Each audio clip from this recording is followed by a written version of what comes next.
have I done everything I've got to do? I've still got to... I needed to pick my deck, which I Okay. just did. So you should see the start button should light up. I'll just refresh the browser.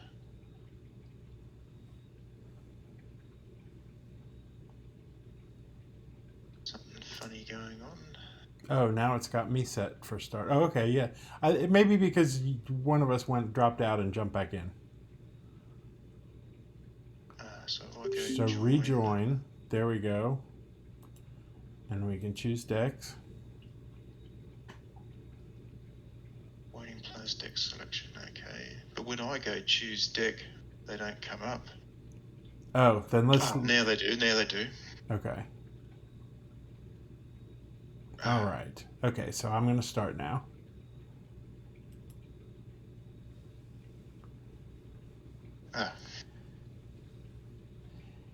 And I learned the trick last time of zooming in on the tabletop a lot more. I didn't have that's the video I still have to upload, but it looks a lot better. It's a lot easier to see. I'm just gonna. Yep. So we probably won't have any duplicated characters. If you want to just put them out. No, it's very unlikely.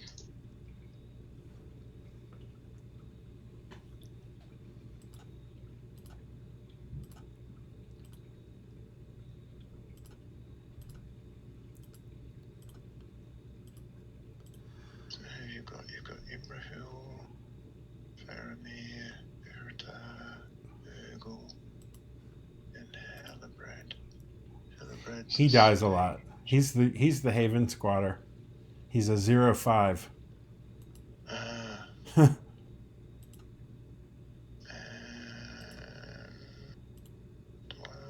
is I am Dwarven, Ori, Balin, yep. Who do I want to put that one on? 5-8. You can have more than one of the same minor item as a starting item? Oh, yes. You're not allowed to start with unique minor items, but you can start with any combination of minor items that you want. So 2 shields would be fine, for example. Yep. Yeah, I'm just trying to think who I want to play it on. A popular choice when you start with some bigger characters a lot of times is 2 cram, which untaps the bear. Discard the card to untap the bear. But that's not in the wizard, so we don't have that. Oh, okay. I remember the cram, yeah. And now you mention it, I haven't seen it when I've been reading the books, the wizard books. It's from the dragons. All right, so I've drawn a hand. Shall we roll? Yep. All right. Fire starts? Yes. Okay. All right, I'll just read through my cards. Take your time.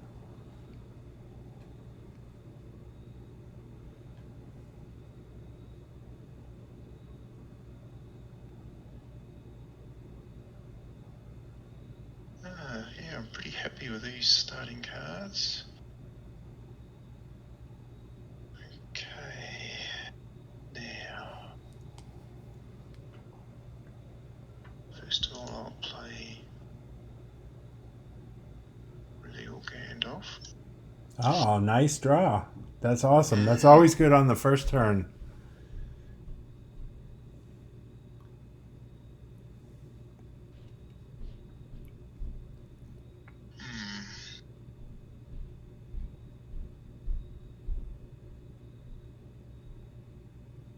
Yeah, that's I can't play another character, can I? No, one per turn, wizard included. Yep. If you had other characters and say no marshalling points, you could consider staying there for a turn. People have done that before, but not any reason to if you've got stuff to go do. Yeah, I've got in my characters, I I grabbed Annalena, Uh-huh. so she's come up, Uh-huh. intending to make her a follower of Gimli if she turned up, because he's got +1 against elves. Is that right? +2 direct influence. Yeah. Mm-hmm. She's a 3. The reason I did that was to have a backup with a sage. Right. You've got 'Cause I got the Balin, ones- and then but you brought As it turns Gandalf out- in too, so Yeah, so it's worked out well. I've got an abundance of sages, but I'll right. still. So to bring her in, she comes in at any Ed Helland. haven or at a home site. Right. Her home site is Ed Helland, or is it Greyhaven? Yeah, it is Ed Helland. Yeah. So that's one of the havens. haven. So that's not really any advantage having her come in there. She could come in there. Any character could come in there. Yep. But anyway. All right, and luckily I've got one of my precious gold rings is in my starting hand. Excellent. So just before we started, I was checking to see the sites that are close to Rivendell. So there's Gladden Fields and Austin Edel, a couple. Mm-hmm. Probably the 2 first candidates. So I think I might split my party and get one party to go and grab the gold ring and the other to bring Annalena into play.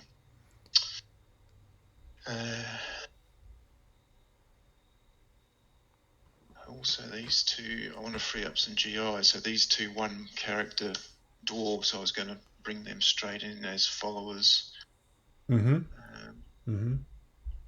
So, and to help with corruption checks is my thinking.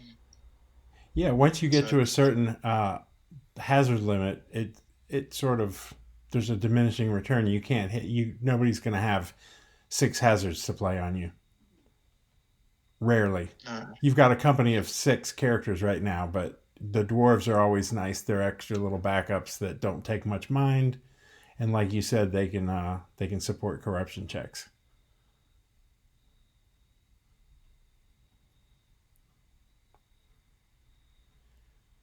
So that's an interesting thing with your deck being a rings deck and my deck being a palantiri deck. They both end up picking up a lot of corruption. Yeah.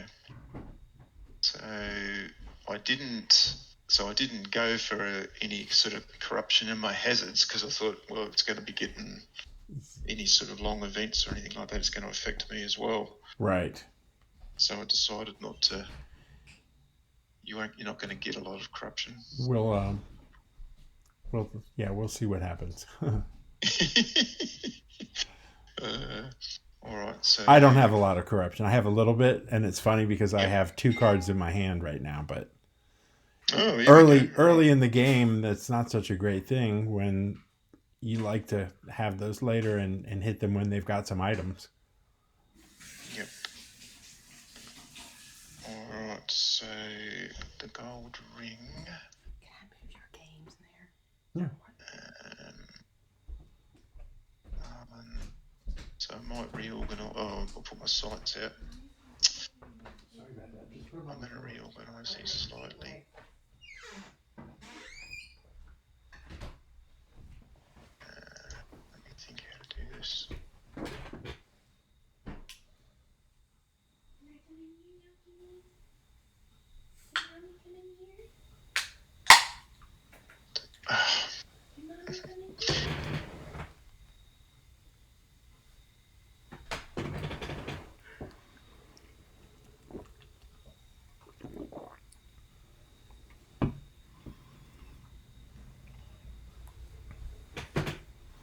I know what I'm doing wrong.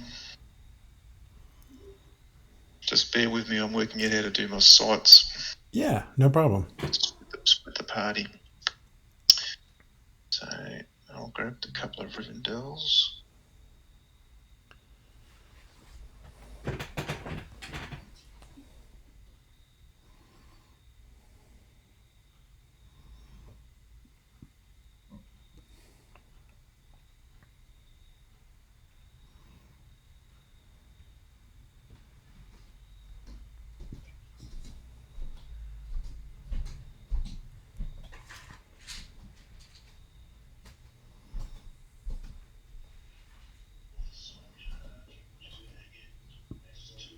Ready? Mm-hmm. Mm-hmm. That's revealed.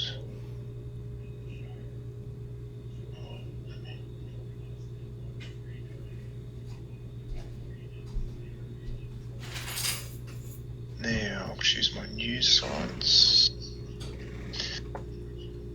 So at the moment, both my sages are... Actually, I'm probably better to split the sages. Give me more flexibility, so I might see if I can rearrange that.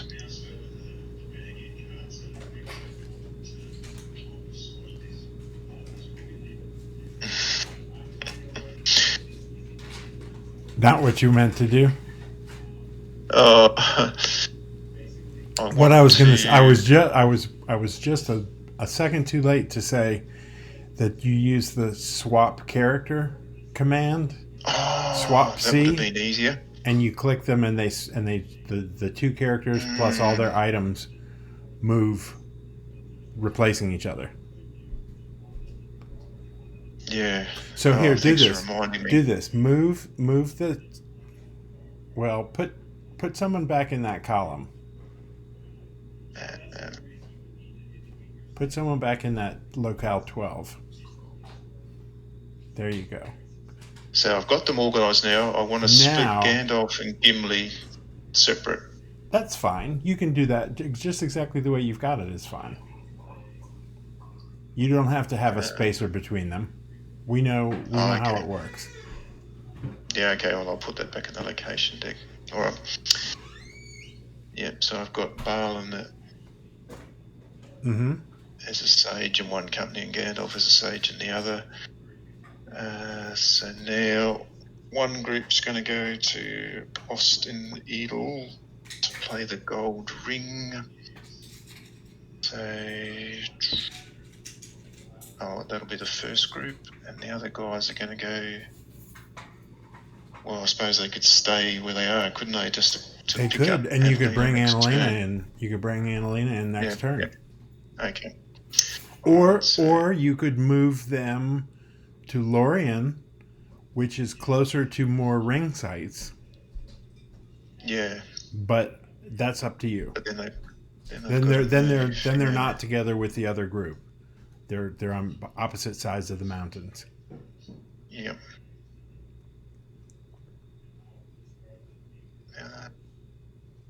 I think I will move them both. Okay. So they're standard sites. So one's going to Holland. Yep. And the other's going to Walls and Foothills. You learn your Middle Earth geography playing this game. It's getting better, yeah. It's definitely getting better. No, you don't drag it. You click on it.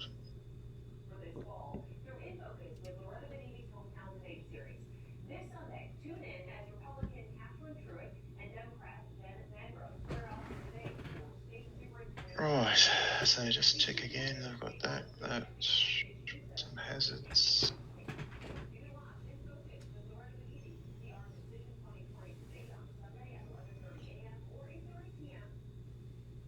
I actually have got a chance meeting, yeah.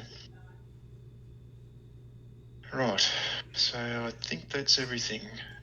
Okay. So untap all. I'm organised. I've got no long events. Movement hazard phase. Reveal one of my sites. So do the more risky one first. There's a bit of a toss-up, really. They're both going to be double wilderness. So I think I'll do Gandalf first. Okay. So he's going from haven to haven, so I can't use the /P. I'll use the location deck. The regions? To show. Yes. The standard regions, and click through. I nearly clicked on the standard sites. So you have an option of moving through 4 wilderness or moving through 3 wilderness and a borderland. So a lot of times, yeah, if you know someone's playing man hazard creatures, you'll do the 4 wilderness, but it's up to you. 4 wilderness. All right. So we draw 2. Draw 2 from you.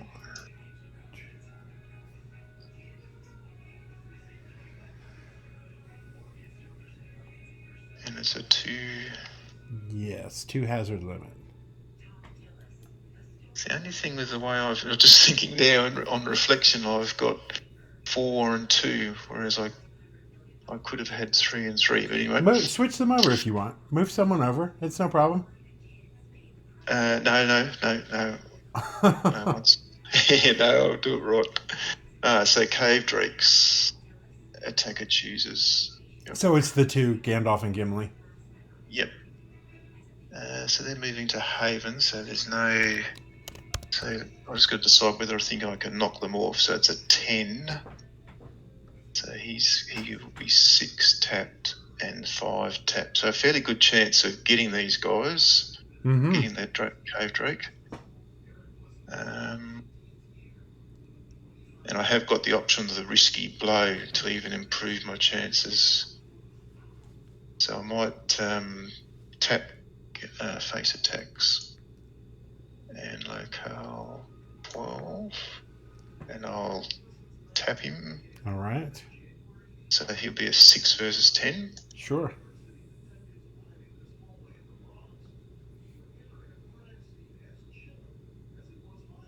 Got it. Got it. And then other locale. I think 5 versus 10 is pretty good. So I might save my risky blow for the other company in case you've got something nasty for them. So he'll just tap. Right. A 5 will tie it. A 6 will get the point.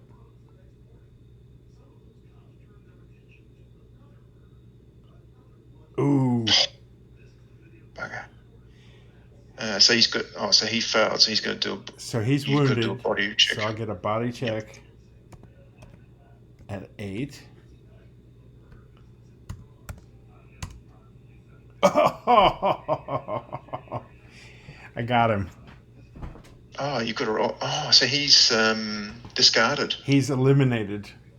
Eliminated. He's dead. The cave drake ate him. Oh no. So he was a 5 versus a 10. You rolled a 4, so that was 9 versus a 10. So he failed his strike. He's immediately wounded, and then I get to roll the body check on him. His body was an 8, so a 9, 10, 11, or 12 would do it, and I rolled a 9. If he'd had the shield, he would have been all right. Yeah, or if you had played the risky blow, but no knowing what's going to happen. So how do I? So do finished facing attacks. Done facing. And now type. Here, I'll type it for you. Type. So that stands for remove from game. Yep, and then I just click on him. Just click on him.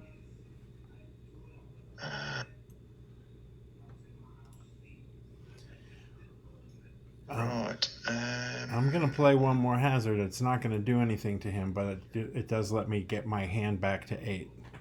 So this is the Nazgul that lets me tap a character with the tapping of the Nazgul. So it costs 2 against the hazard limit to tap a character, 1 to get it in play and 1 to activate it. But I can hold off until there's a good time to use it. Or the other thing that we can do that I have not really been doing that I remember is using Nazgul to bring hazards from your sideboard in. So you can tap the Nazgul permanent event, and instead of using its short event ability, you can bring 1 hazard to your play deck or 5 to your discard pile from your sideboard. If we had a sideboard. I put a few cards in this time. I don't even righto. have. I think I maybe have 8 or 10. Where does it show the sideboard? So if you click on the play deck, there's a shuffle, show deck, move to sideboard, and sideboard. So the sideboard button, I have 1, 2, 3, 4, 5, 6, 7, 8, 9, 10. I have 11 cards in my sideboard. Right.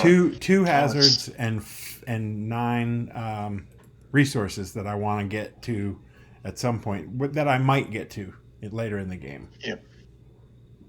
So I have no more the size of the hazards. sideboard's hidden from the opponent. Yes. It's limited to, normally they increase the sideboard size incrementally over the course of the game, the history of the game. It started out with 20 cards, and then it went up to 25, and then it went up to 30. And then you could add 10 more cards if you were playing against a fallen wizard. So there's a 10 card fallen wizard only sideboard in addition to the other cards in the sideboard. So I'm saying no more hazards for them. That was 2. Cave Drake that ate Gimli and Adunafel. So you can go back to your hand size, and Gandalf is at Lorien.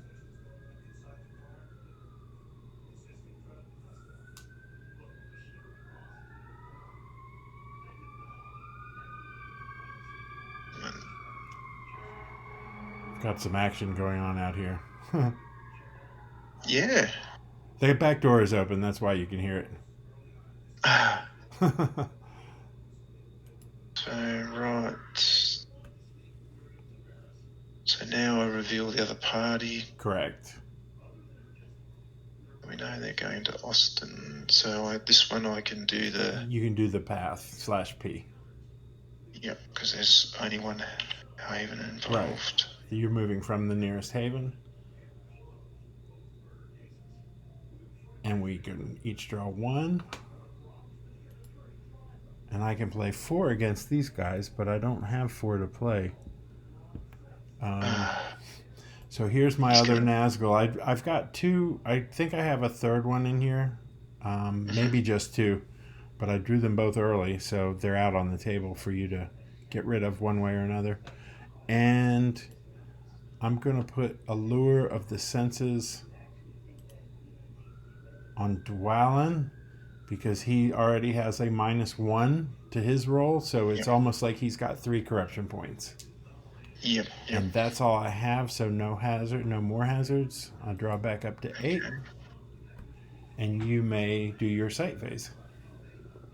Okay, I've got to discard 1.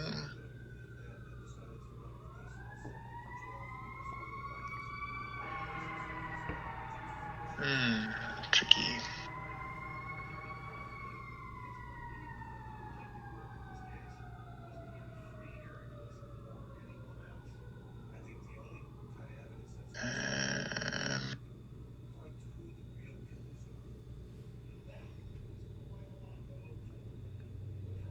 Alright, so I'll do the... Also click on sight phase. And I'll move Rivendell back to the location deck. So Wolves, 3 strikes with 5 prowess. I haven't got any cancellers. I've just got the risky blow. But I'd save... I suppose I'd save that and see how I go with the first 2 strikes. Sure. So you're going to tap the shield for each of them, because there's no reason not to, and it gives an extra +1 prowess against 1 strike. So if you're planning to give Dane and Balin any of the strikes, use their shields. Yep.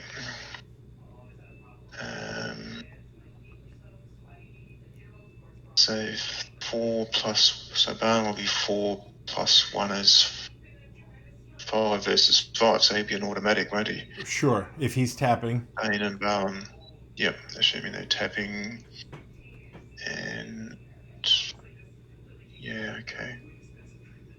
and you've put the corruption on Dwarven, so don't really want to be giving him the ring. Right. Two. The smaller-minded dwarves make good companions, but they're sometimes a liability. They don't, their corruption modifiers, they've each got a -1, Dwalin and Ori. Neither of them have any skills except warrior. And their bodies are 7, so they're a little expendable. Just for purposes of gameplay. Yep. All right. So I'll so Barlin will tap and tap. Well, it doesn't really. So need he's to automatic. Tap the shield. Yeah, he's automatic. Dwalin will tap. So he's a 2 versus 5.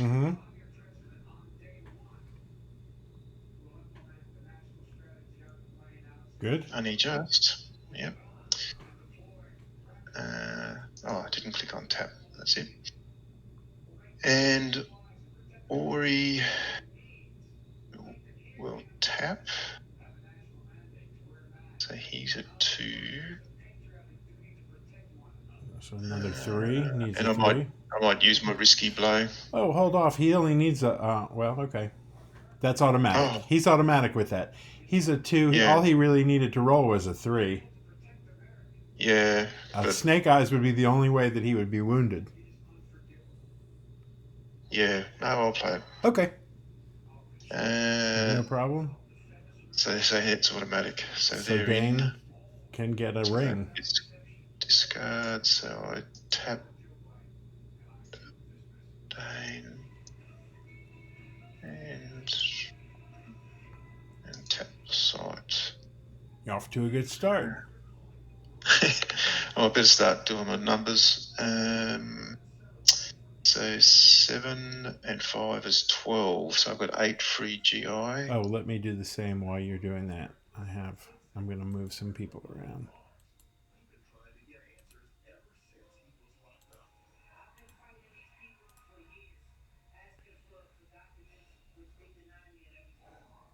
Points wise, I've got 2,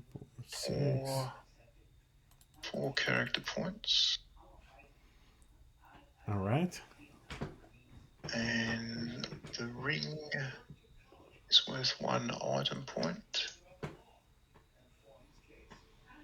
I think that's it. So that's their sight phase, and so there's no sight phase for Gandalf. Oh, yeah, I'm not doing anything info. I just discard and I go draw back up. Oh, you do end of turn. Yeah, I'm doing my end of. So I click on end of turn phase. And now you can discard a card and draw back to hand size. You don't have to discard a card, but you can.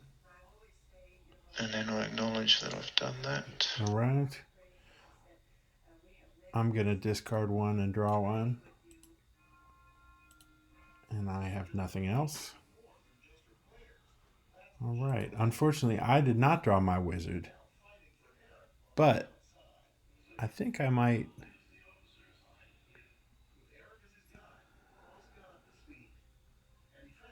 All right. I like what I've got. I am playing a fellowship on them. So it's playable at a haven during the organization phase on a company. Well, let me untap and then I'm in the organization phase. Okay. They've got to have 4 or more characters at a haven and you have to play it in the organization phase. But it is a permanent event. It gives +1 prowess and +1 to corruption checks for everybody in the company. But it goes away if I bring an ally or any other characters, or if any characters leave the company.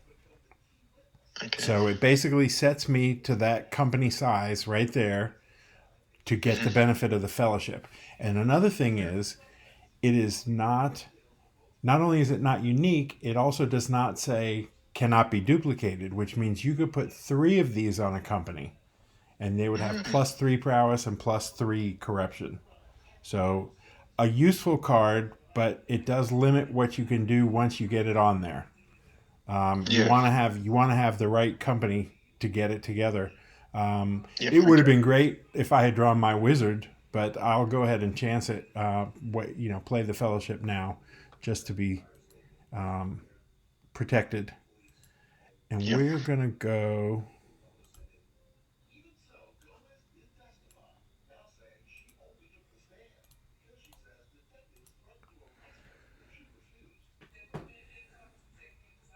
All right. So we're organized. I have a long event. Let me see. I'm gonna put the fellowship over here on Imrahil. So it's playable on a company. So you can put it really next to the company or on a character. The way it works in this interface, if you click on the fellowship, it says choose a character to place fellowship on. So Okay. it's basically on that whole company. Yep. But now I have a sun, which is a environment long event, and it lets the prowess of each Dunedain get a +1. So in addition to the fellowship, I have another booster to my prowess, the sun. And if Gates of Morning is in play, it not only boosts each Dunedain by 1, it lowers the prowess of creatures and automatic attacks by 1, and it boosts men by 1 and Dunedain by another 1. So Dunedain would be a +2 if Gates of Morning is in play. But it cannot be duplicated, unlike Fellowship. So Yep. all my guys between Fellowship and Sun, they're all Dunedain, so they all are +2 whatever their printed prowess is. Okay. Oh, great. Yeah, that was kind of a no-brainer putting that card in here when I realized that I was playing all Dunedain. Mm. So we're going to the movement Oh, hazard phase. Wait, actually, back to organize, untap, organized. So now, in addition to that, I had another card that is playable only at the end of the organization phase. So this is the secret entrance.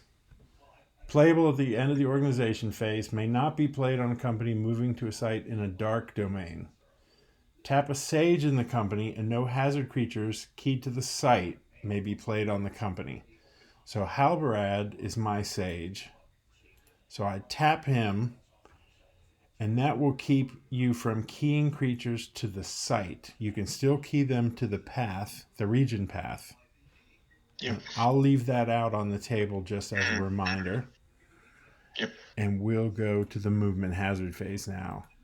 So we're going to go Okay. to Isengard, which it's a ruins and layers, but the secret entrance allows me to bypass creatures at ruins and layers. You won't be able to play any.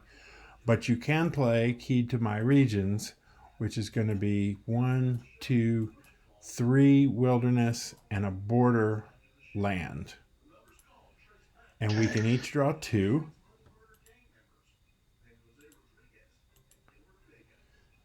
And I have a hazard limit of 5. Okay. Oh, give me a moment. Sure.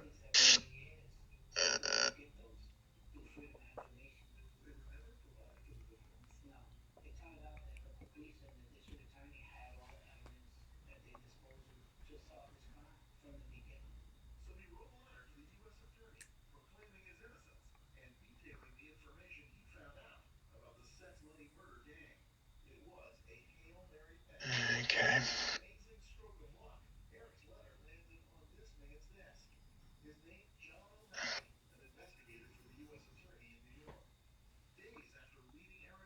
Five. Yeah, you've got a lot to Okay. play. 5. Yeah, I'll start with Doors of Night. All right. So does that cancel So your that does not. Twilight? So it says when Doors of Night is played, there's a typo there. All resource environment cards in play are immediately discarded, and all resource environment effects are canceled. So playing that makes Sun discard. Okay. So I discard that. Could you have stopped that by playing a Twilight? Yes, I could have responded to the Doors of Night with a Twilight. After the Doors of Night takes effect, it's too late. But if I had a Twilight in my hand, while Doors of Night was still an active card in a chain of effects, I could throw a Twilight out to cancel it. Right. So I put the Doors of Night down as my first hazard, and you respond with a Twilight, and it discards the Doors. Right. But since I don't have it, it didn't. Doors takes effect, and Sun goes away. Now, what happens if you... But at any stage, if you pick up a Twilight, you can immediately play it to take I could Doors play of it Night to make off. Doors of Night go away, but there's nothing it's doing right now. You may have some cards that are boosted by Doors of Night to play, but without any of those actually in play, Doors of Night is not doing anything in and of itself. Yep. It's making it easier for the hazard environments to work. Yep. All right. Okay, so here comes a Cave Drake. Cave Drake. So I have no cancelers. So it's I've got to So you'd have to you would key it to the wilderness because the secret entrance keeps it from being keyed to the ruins and layers. Bergil has an elven cloak, so if you assigned one to him, he could tap the cloak to cancel his, but of course that would keep me from scoring the point regardless of whether anyone else beat their strike or not. So my characters are really only a +1 now with the Fellowship, not with the Sun, because the Sun went away when the Doors of Night came out. So your choice. Halbrad is a tapped sage. He is 0, but he's a +1 from the Fellowship, so he's back to a 0. Yeah. Okay. So I can choose any characters. Oh, you can choose any characters. It does not. You're not limited to tapped or untapped or unwounded or anything. Your choice. The Cave Drake gets to choose who he targets. Yeah. Right. Well. So you've got 2 ranges. Yeah. Got 2 ranges. I suppose. Yeah. Ideally, if I can eliminate 2 characters, then your Fellowship would come off. Sure. Well, you would want to eliminate at least one. It's a no-brainer to go after Halbrad because he's very likely to die. Now, what happens is you'll pick him and you'll have to pick someone else. I'll do the someone else first so that they can take advantage of that Fellowship before Halbrad dies and it goes away. Yeah. Okay. Yep. I'll go Baratar. Okay. Baratar and Halbrad. So Baratar is a 6. So I'm going to face the attack. He is tapped. He is a 5 +1 from the Fellowship is a 6. So 6 versus 10. So he beats his. Yep. And now I'm going to assume Halbrad was getting the other one. Correct? Yep. Yes. Okay. Yes. So I do his. You're allowed to choose which order you face strikes, and that makes sense to face them the way I did it because I don't want to. I don't want to lose the Fellowship before Baratar faced his. So so he is a 0. So let's see if we can protect this Fellowship. Let's go +1. Which is the mouse over right arrow key. Right. Yep. +2. +3. So he is now up to a 3 versus a 10. Ha ha ha ha! He tied it. Well done. So I discard the Cave Drake. So now you've got 3 more hazards you can hit me with. Yep. I'm completely tapped. I'm vulnerable. Yep. What do you look at? Yep. Yeah. Well, I had to take the chance. I had to protect Yeah. Fellowship if I could. Yep. All right. Yeah, well, So your I wish I'd choice. played my risky blow. Yeah, so I'll go the same too. Sure. I'll go Beritar and Okay. Halberad. So face the attacks again. Watch me beat them this time. So Beritar is still. So he's tapped. He's down to a 4, but he's back up to a 5 with the Fellowship. So he's a 5 Yep. versus 10. I think he'll be right. So he's okay. And now Halberad is still a 0 Yep. versus a 10. Ha ha ha! He tied it. I don't believe He tied it. He is. I don't believe it. He is holding his end of the bargain. Oh, that's ridiculous. How did he survive 2 cave drake attacks? We always joke about his artwork because he's holding his helmet under his arm and he's got his other hand up, and we say that he's saying, "Don't hit me, don't hit me." I come in peace. I come in peace. Put your helmet back on, Halbrad, and you would be better than a 5 body. Oh no. Yeah, he like I said, he normally does not leave the Haven. He'll sit and squat at a Haven and play the Marvels Told as a Sage. But we're not playing Marvels Told because that's a later expansion card. All right, I've got a cunning plan. Keep going. I'm going to play Mouth of Sauron. And one more time, the Cave Drake. That's right. Of course. Yep, I'm going to play it. Of course. Well, I haven't killed it. I just keep tying it, and I think my luck may have run out. So I click on discard die, and I just drag it back to hand. Yeah. I drag it. You can drag it to hand, and then click it from hand, and it will play. So this will be the 5th. Correct. Okay. Yep. Same again. So same again. So we'll do Beritar first, like last time. He is a 5 versus a 10. So he beats his. He's doing pretty good. Halberad is a 0 versus a 10. Surely you can't do it again. Nah. All right. So you get a body check on him. A 6 or better will kill him. Okay. Ah, that'll kill anybody except Galadriel. Yep. All right. So I'm done facing. Discard pile. I do my same remove from game that Gimli did. Halberad joins him in the dead pile. Oh, how come they're both? That's just how they do. Oh, they put them both up there because there's space. Yeah. So that should be the hazard limit, right?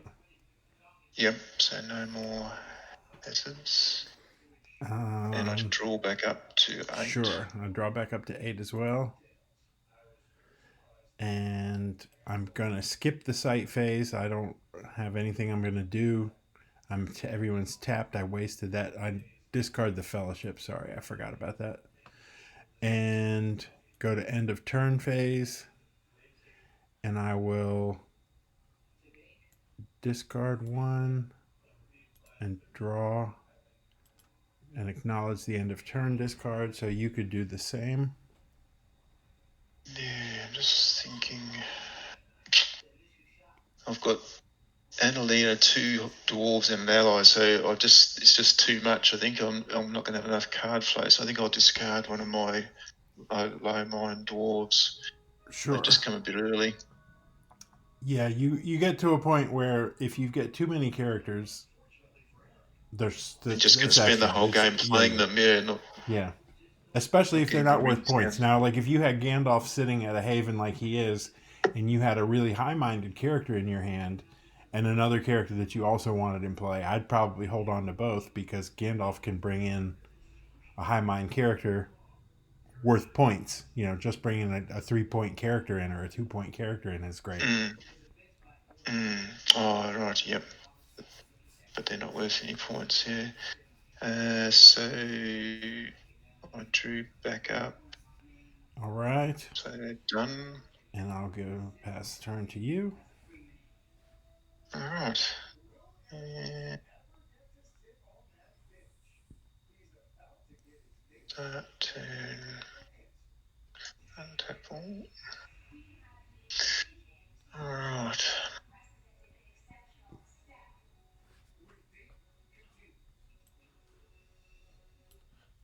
So Gandalf will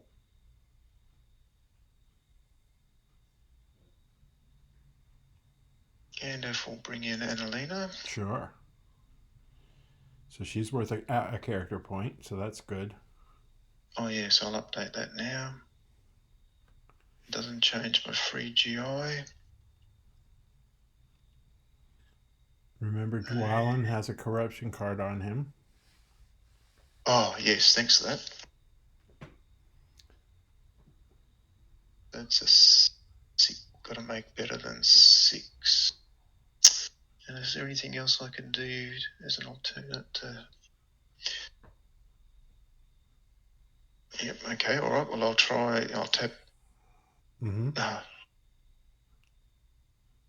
I clicked on the wrong thing. Just click him again and it'll go away. So I tap Dwalin and roll. Got it. Oh, only just. Got it. That's good. So, in terms of my hand, I've got quick beam. So one of these guys is going to move to Welling Hall. Mm-hmm. So I've got. So you could actually move there from Austin Edhill. You'd go from Holland over the Redhorn Gate and down into the Woden Foothills and then Fangorn. So that would be 4 wilderness. Or Gandalf and Annalena could move and it would be 2 wilderness. Or you could move them both there and they could all join up. Yeah, I've still got one other dwarf in my hand, so I could leave Gandalf at Lorien and bring that other dwarf in just to get him out of my hand, not discard him. So yeah, so I think I'll do that.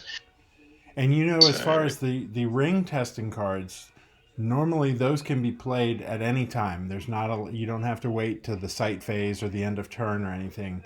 If you had a card, a wizard's test and Gandalf was there, or a test of lore or a test of form, you could just play it and the ring discards, but it would let you bring another ring in depending on the roll. Yep, okay. If you've got but you've got to have it in your hand. Right. The one card, the one ring backup that's always good to have is a lesser ring, because most of those, I think all of those gold ring items, the untested gold rings, can turn into a lesser ring with any result. So if you get bad rolls and it's not a dwarven ring, or it's not a magic ring, or it's not the one ring if you're trying to bring that in, doesn't matter what the roll is, it can always turn into a lesser ring. Okay.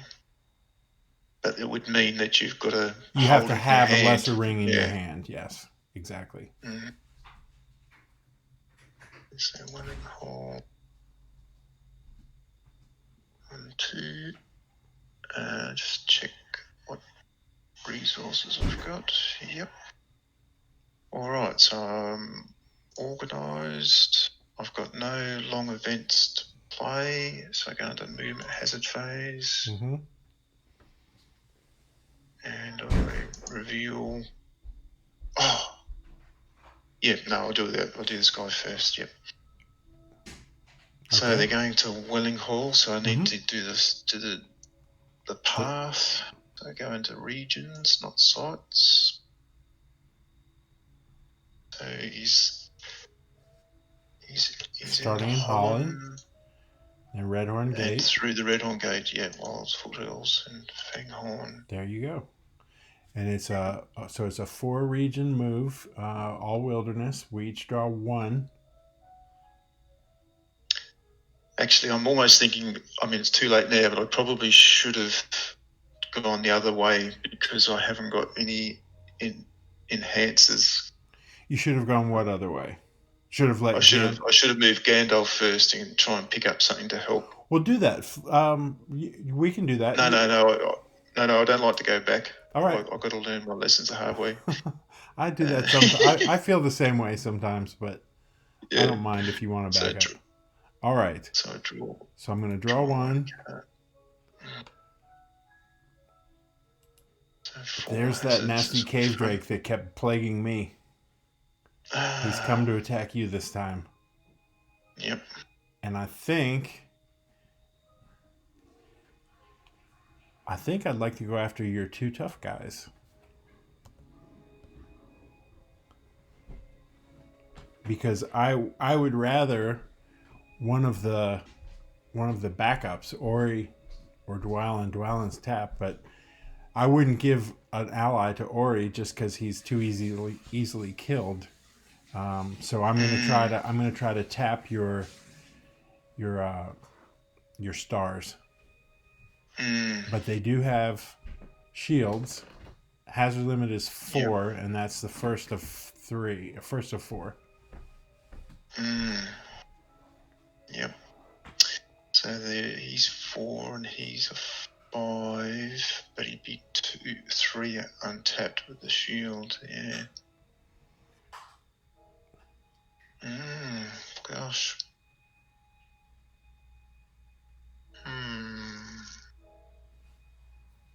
They're 10.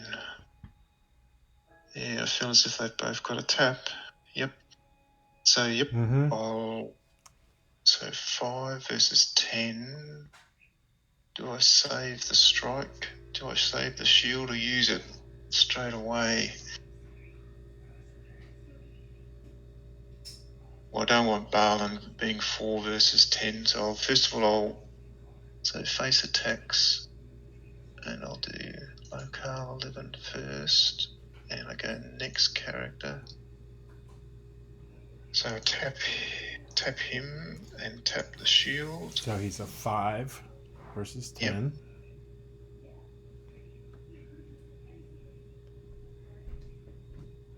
Nice. Nice, yeah. See, if you had a fellowship on your company, I would go after the weaker guys too, but instead I'm going after the tougher ones just to stall you a turn. But you may end up picking up this point, so. Character. All right. Look, I'm gonna tap the shield now. All right, so he'll be a 6 versus 10. So 4 will tie it, a 5 will beat it. Got it. Score the point. Okay. So finish facing attacks.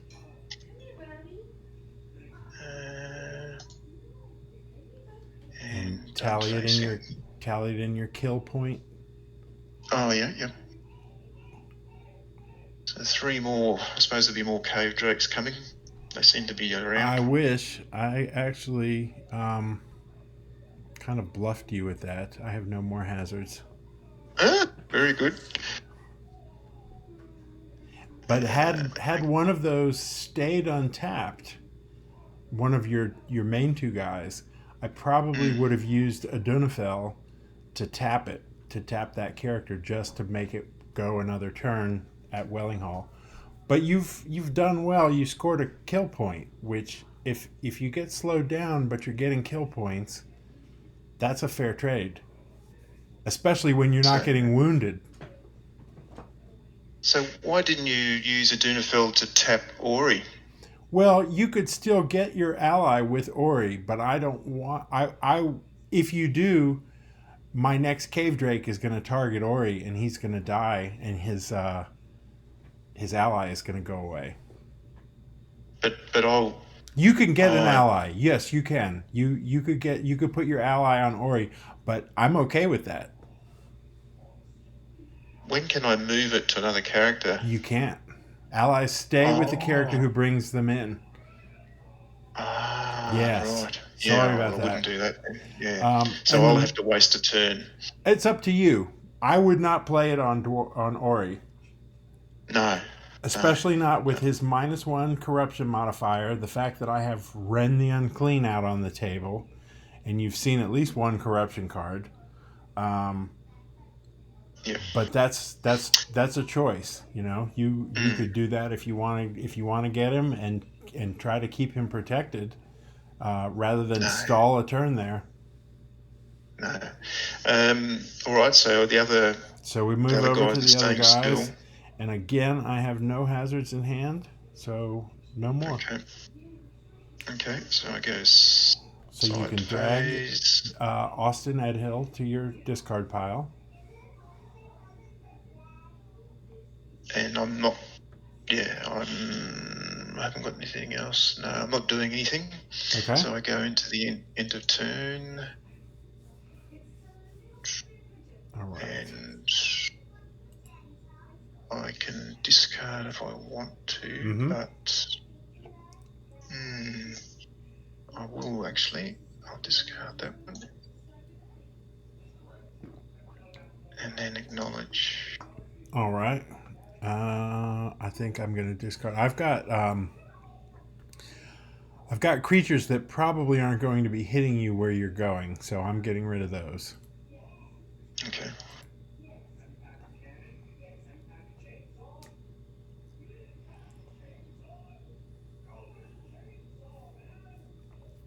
So I have nothing else, so you can... Oh, sorry. There you go.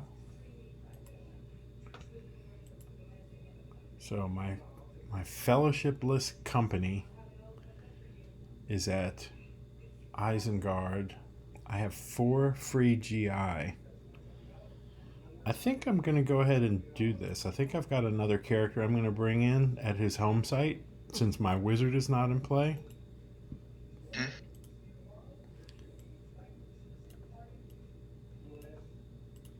So I'll put a spacer down like you did before.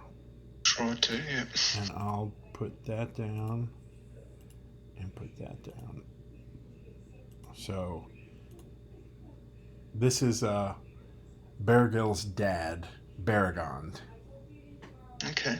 And he's one of the guardsmen of the Citadel at Minas Tirith. So he comes in at his home site. He's a 2-mind. He also has a -1 to his corruption checks. But he's a little tougher than your dwarves. He's a 4/8. So he takes up 2 of my 4 remaining general influence. So I'm down to 2 now. Mm-hmm. I'm going to put a Gates of Morning out.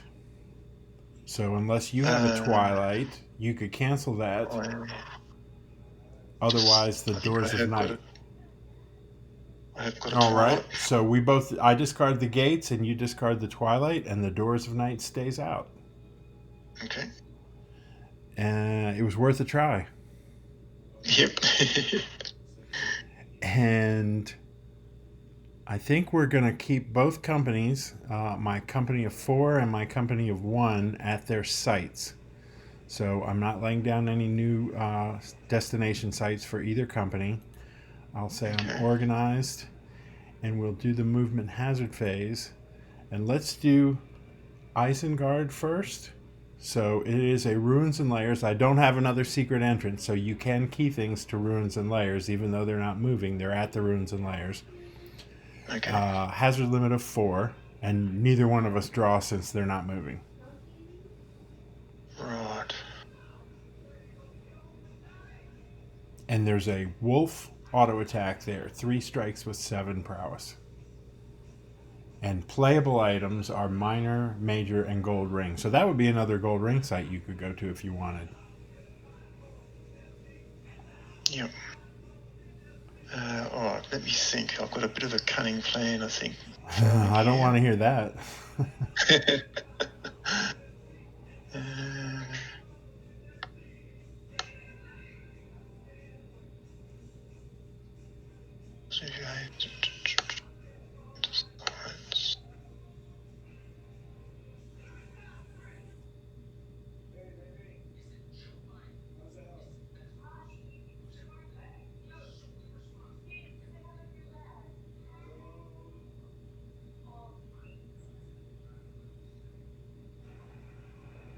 That's not actually going to help me.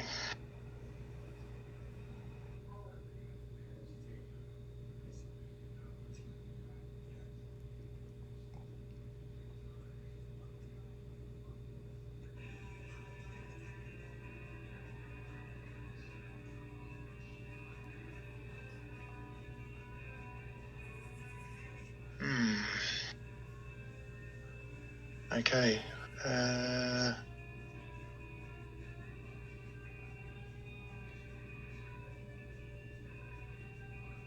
So I've got a cave drake, You but can it's got to play have it. 2 wilderness in the sight path. No. You can play it keyed to the site type, not to the region. So since I'm not moving through wilderness, he's still keyable to ruins and layers.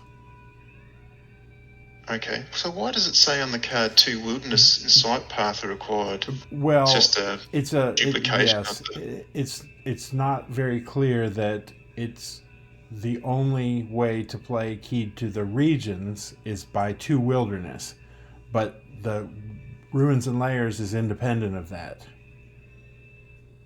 So yes, you can play it keyed to the ruins and layers. Yep, okay. And I choose the 2 defending characters. Mm-hmm. And now my elven cloak will not work because you're not keying it to the wilderness since we're not moving. Okay. So that means he's a 1/9. Yep. So yes. the sun has gone away and the fellowship has gone away. And the others are all 5. Yeah. 5, 8, so it doesn't... Correct. Yep, so it doesn't really matter. So I'd probably just I'll go for Imrahil and Bergil. Okay. So we'll face the attacks. I don't have any cancelers. So he is a 1. He's got a good body. That's one of the things I like about him. He's got a 9 body. He's hard to kill. He's almost like a hobbit. Yep. So I have a healing herbs, so I might consider using that on him if he gets wounded but not killed. So let's take it one step at a time first. He is a 1 versus a 10. Oh, look at that. He beat his.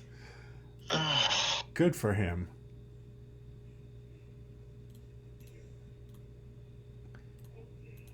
He is a 5 versus a 10. Let's see if he can do as well. Great. Yep. So we're done facing, so I score that. Who knew Isengard was so dangerous, right? Dragons popping up out of nowhere. All right. And unfortunately, no more hazards. All right. Good. That's great. That's exactly what I was hoping for. So I draw back up to 8.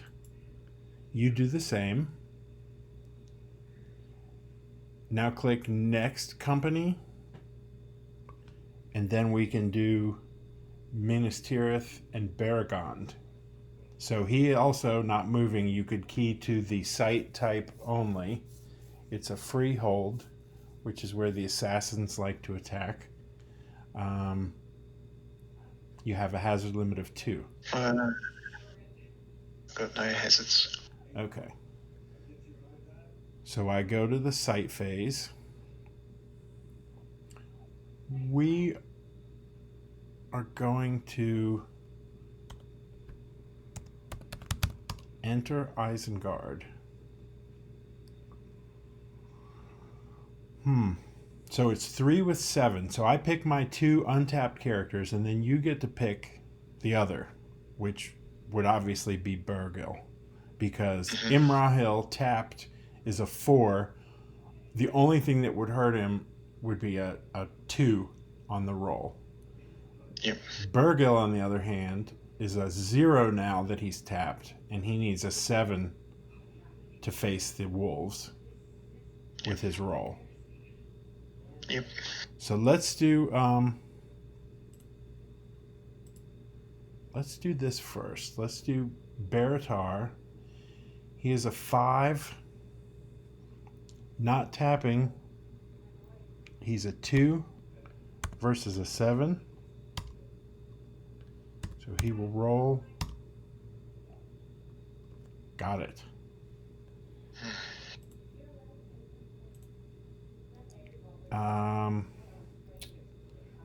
Let's do this one first. So he is a 0 versus a 7. I'm getting the great rolls here. Mm. And we'll go here, and he will tap, and he's automatic tapped. Yep. He's a 5. The worst he could do is tie it. Yep.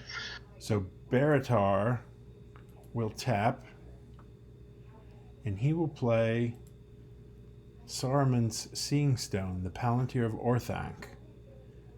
So that is a 2-point item. It gives 2 corruption points. It's a special item.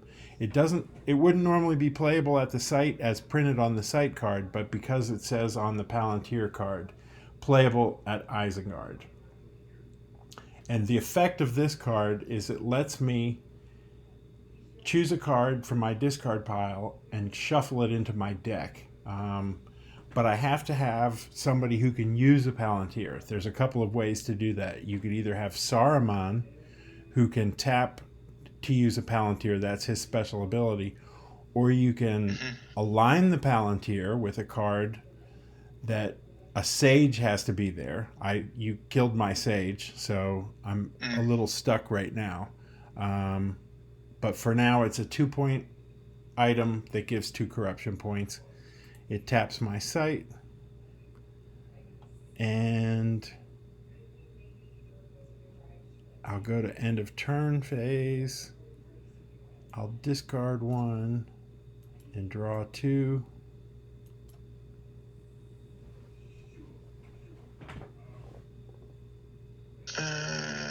You've acknowledged, yep.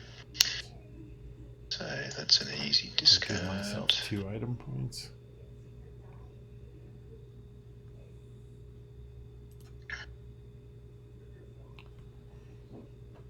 Okay, so start turn, untap all.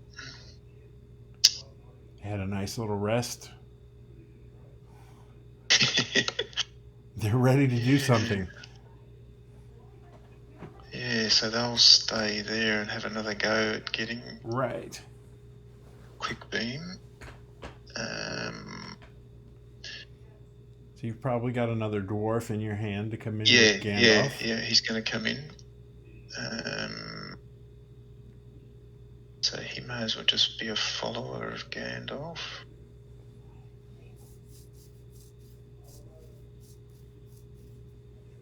He's not worth any points. Nori. No. All right. Sorry? I was just saying, hey, Nori. Yeah. Just acknowledging him. He's got an evil look in his eye. He does. He's up to no good. He's a bit tougher than the other guys. He's a 4. Yeah. And I've picked up...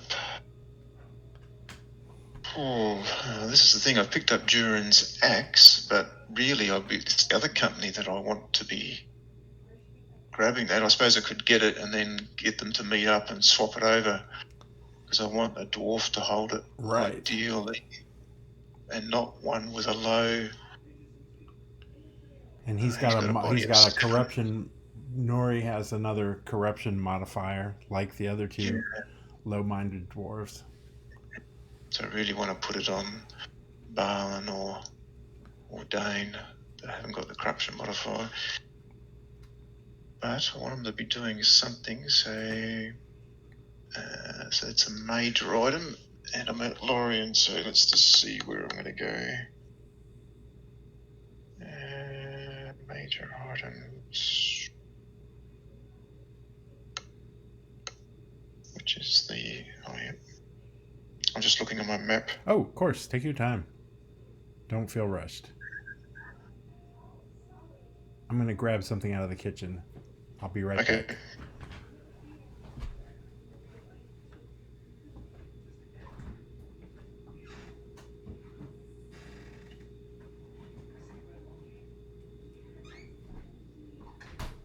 All right.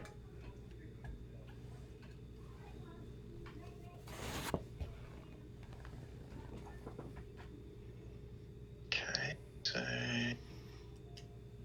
Forward phase.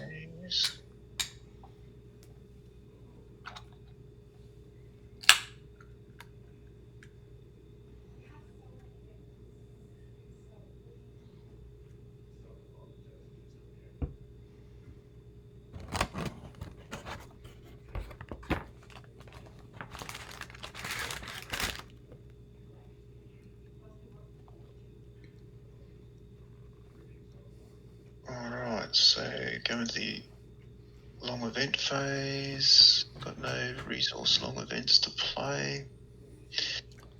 Movement hazard phase. Mm-hmm. And again, let me think. Again, I've got no. So here's the thing that I always keep in mind. If I've got two companies and I've played cards during the organization phase, like you played Nori, you're down from your 8-hand size. If you do the moving company first, you don't get the full effect of the draw. If you do the other company first, when their movement hazard phase is over, neither one of us draw for them, but when their movement hazard phase is over, you draw back up. So you would draw a card, plus when Gandalf's company moves, you draw more cards for Gandalf's company. So if you're trying to draw cards more, you do the sitting company first, so that it lets you draw back up to hand size before you draw for the moving company. Yep, okay. Oh, that makes sense. Yep. Alright, so I'll do the fellas that are staying at Welling Hall. Yeah. So it's just... So I've got another corruption card. Yep. I'm going to put it on Dwalin. And that's it for my hazards for them. So I draw back up. You do too. And then we go over to Gandalf. So you, by doing it in that order, you actually get an extra card. Yep. So these guys are going to Isengard. Hey, it's a popular place. Yeah. So path on the card. Yep, so I can just do the /P. Because he's coming from his nearest haven. So we draw 2 each. Yep.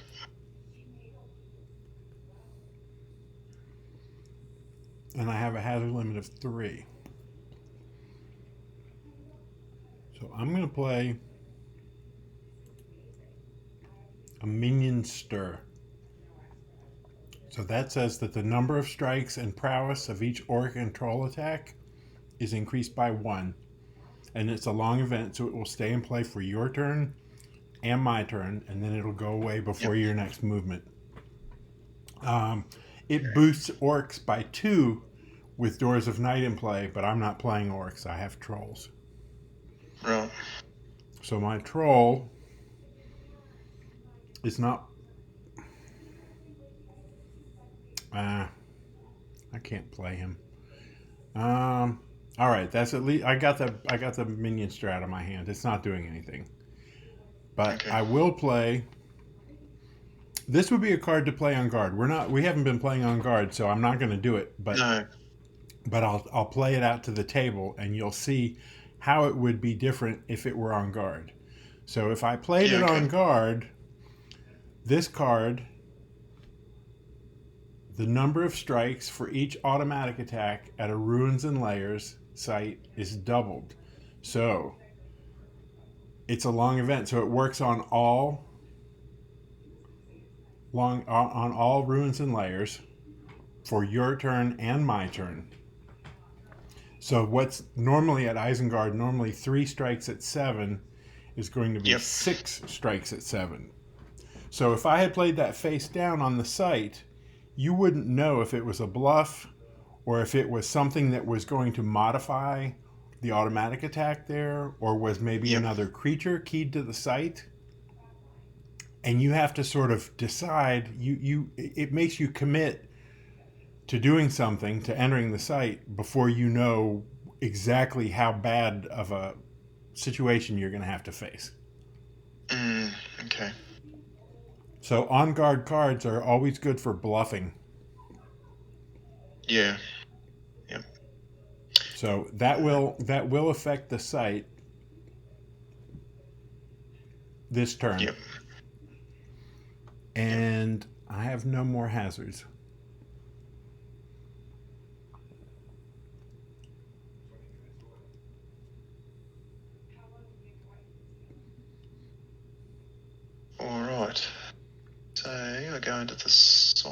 8. Oh, You no, need to first go of all, to I've got to 8. draw back. Go back down to 8. Yep.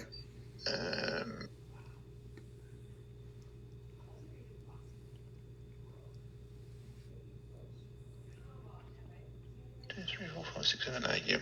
So side phase. Mm-hmm. So I'll do Welling Hall. Sure. So that's just playing quick beam. Yep, there's no automatic attack. You just enter and he joins the cause. 5, 8.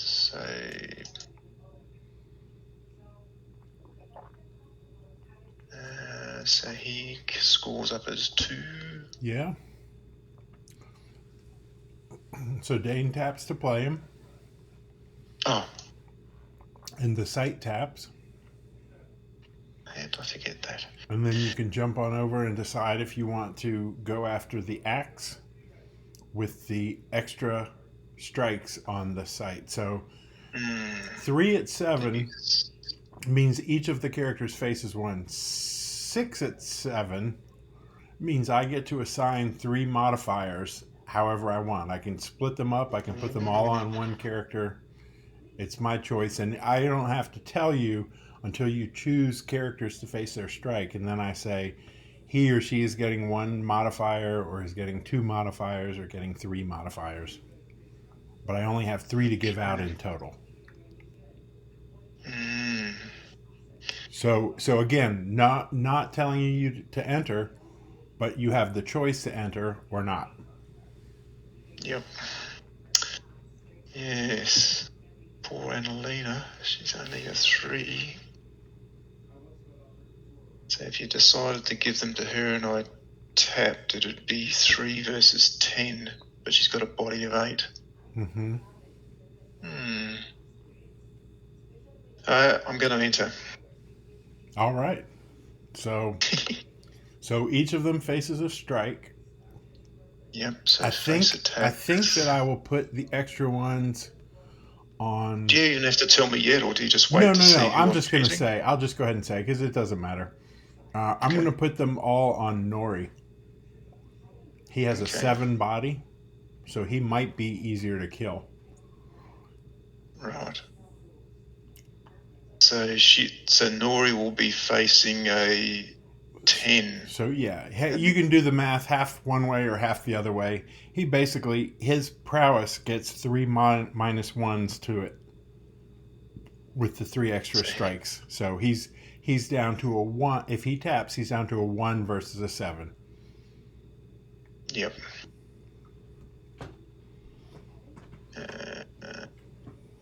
But you choose which order to do the strikes. I'm just telling you now that that's where I'm putting them.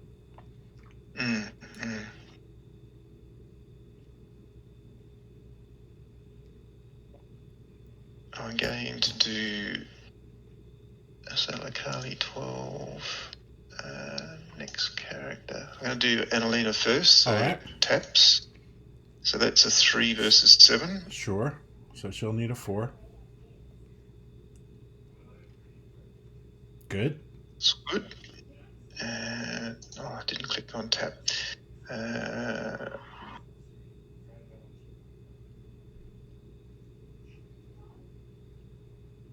So if you've got a risky blow, I would use it on Gandalf and leave him untapped.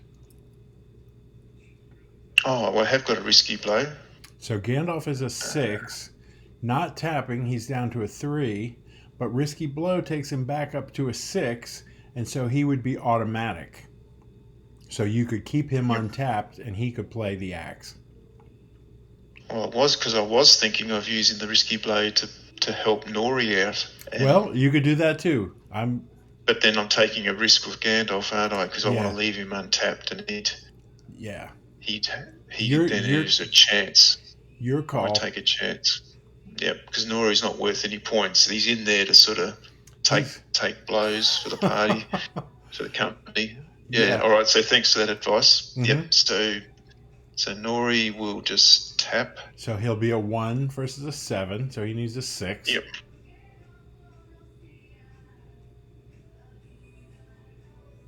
Oh, look at Nice, Nori. And Gandalf won't tap, but I'll play Risky Blow. Yep. So And that he's makes automatic. him... He's a 6 and his automatic. Yep. So he's a discard 6 Risky down to a Blow. 3, back up to a 6. And so done the facing. Mm-hmm. Alright, so this is the swipe phase, yep. Mhm, So mhm. now Gandalf will tap. And I'll play Duran's Axe. That's a really good card. There's no reason not to play it if you're playing dwarves. Yep.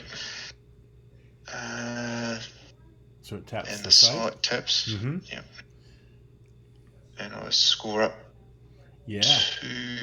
two at the moment. 2 at the moment. 4 when it goes on a dwarf. Buttons. And I've got to do my... Do I want to discard anything? Let's have a look.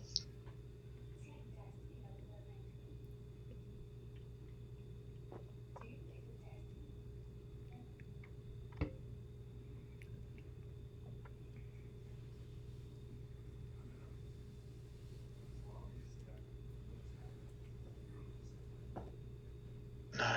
So I'll just draw back up to 8. 2, 3, 4, 5, 6, 7, 8. All right. I will... I'm looking at what I've got in my hand. I'll keep what I've got. Okay, and end of turn. All right. So we're pretty evenly paced with this, points wise.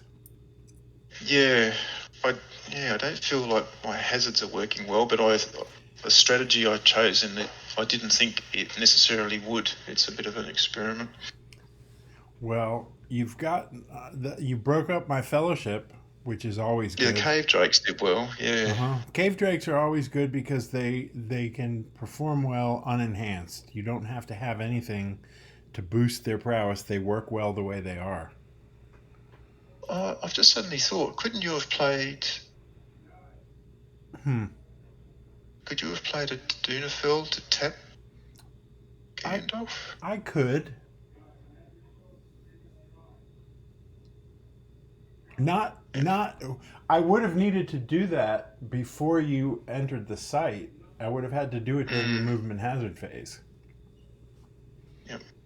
I forget now whether you had spare hazards to play or not. I played. Hold on. I can't remember. Anyway, yeah. I'm sure you'll play it if it's the right time. We're good. Don't hold back on my behalf. All right. So I'll discard. I'll leave both of these out because they are long events.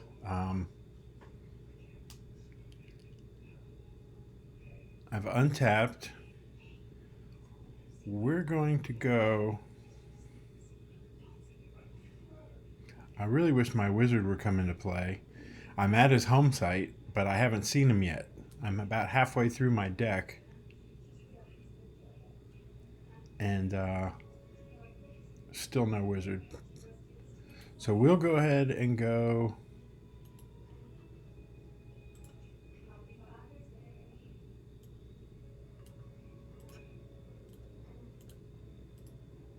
We'll move this company.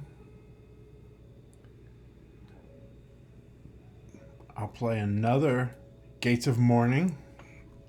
If you have a Twilight or another Doors of Persistent. All right, so I discard the Gates and the Twilight goes away. Before I move,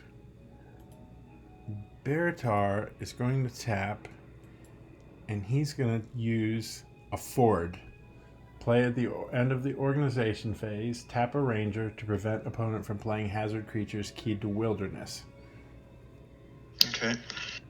And I'll leave that out. And we will...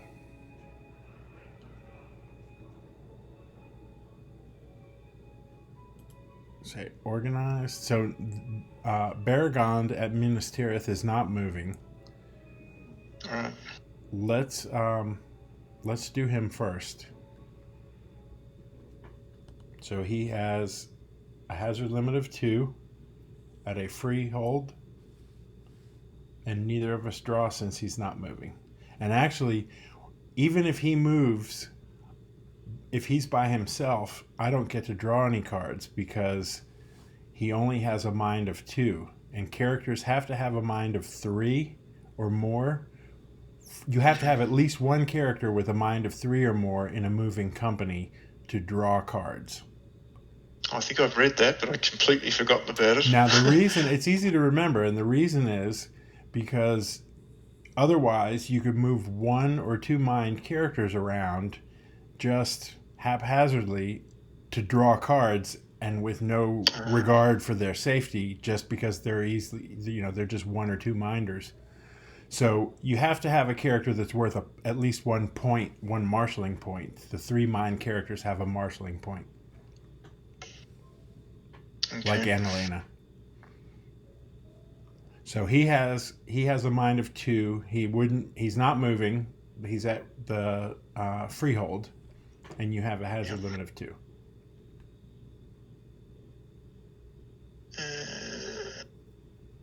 All right, so I've got Uvatha. I've got a Nazgul.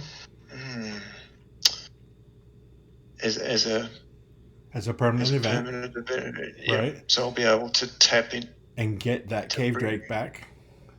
Get one of them. Oh. Don't you? Yeah, you would wait to see what's going on with the other company. You've got 4 hazards on the other company. So what you've done is exactly what you want to do on a non-moving character. You want to set up your hazards if you don't have anything to play on him.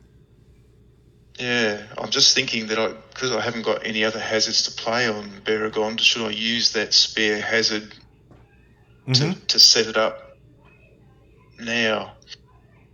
Although,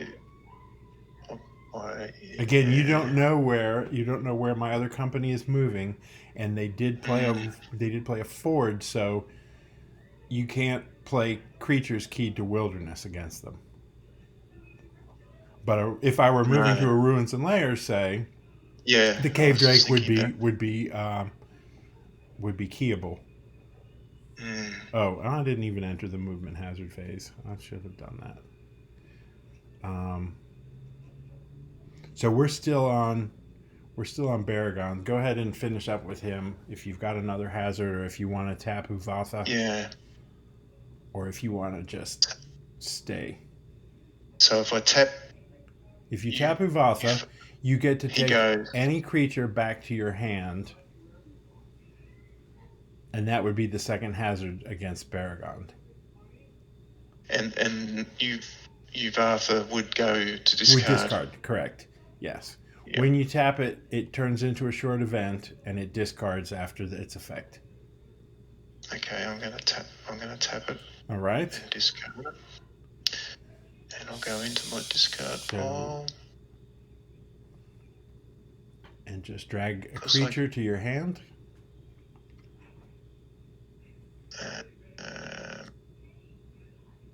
So of course I also could bring Mouth of Sauron back. Yes, you could. That's a popular combo. And that gives me the option as well. That gives you the option of getting any hazard. The Uvatha is specific to getting creatures, but Mouth of Sauron lets you get any hazard from your discard pile. Let's see. Close and... So no more hazards? No more. That was 2 on Baragond. Playing Uvatha and tapping him. Yep, but I haven't got a button for no more hazards. Oh, I'm sorry, because I'm still didn't do movement hazard phase. There we go. I'm sorry. So there. Yep. All right. So we both draw back up. Click on next movement hazard phase. Yeah, we both draw back up first to 8. There you go. And now this company is going to bag end. So to get there from the Gap of Ison, we go 1, borderland, and then 2 wilderness, which I've used the ford, so no creatures keyed to wilderness, and then the Shire. And we can each draw 2.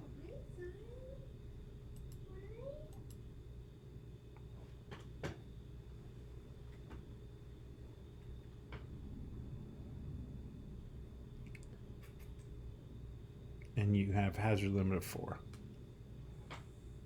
Okay. Oh, I've got to think here. Mm-hmm. Oh. Strange. Oh, no, that's right. Yep. I've got a feeling.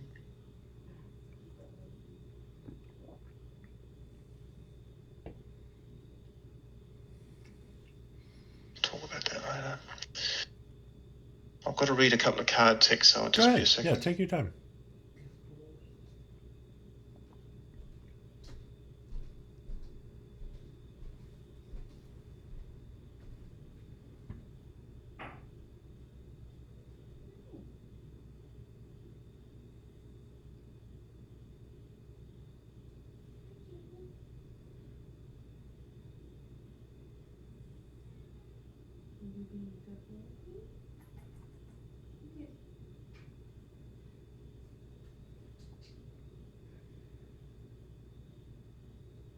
Well, I believe I've got no hazards. Okay. So yeah, you would, if you're looking for creatures, you would key it to borderlands or free domains or to the freehold site, not to the wilderness. Yeah, no, that makes up all my strategies. So I have to discard Isengard, and I have to go back to hand size. And so do I, yeah. I think I like that.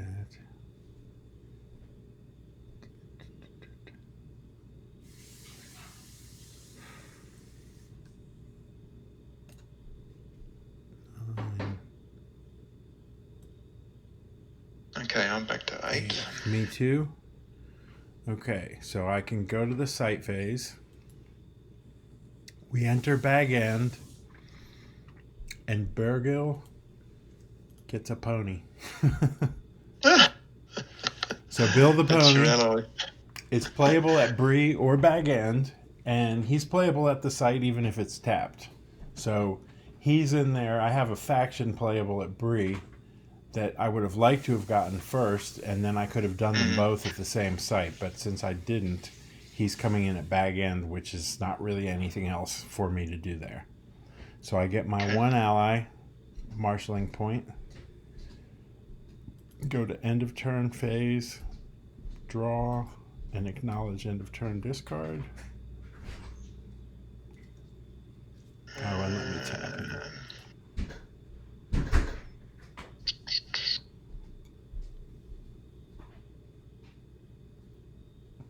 Okay, done. All right.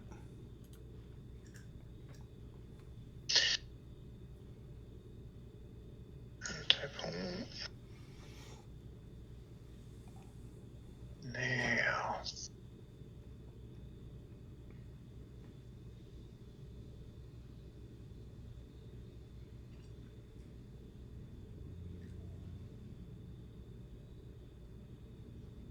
So right now they're in adjacent regions, Gap of Ice and Fanghorn. So you could, depending on what you've got in your hand or where you want to move them, it would be very likely that you could move them both to the same site if you chose to. Now, the thing is, there's a company size limit of 7. So you would not be too big for that. You'd have 7. But if you had other characters, they wouldn't be able to join together. Yeah.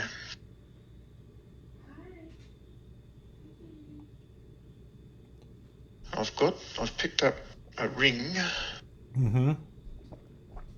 but I've got to do the test yet, and I put a card in. I forget the name of it now, but it's a card that says you can make the ring You don't have to do the test. Ring law, is it? Yes.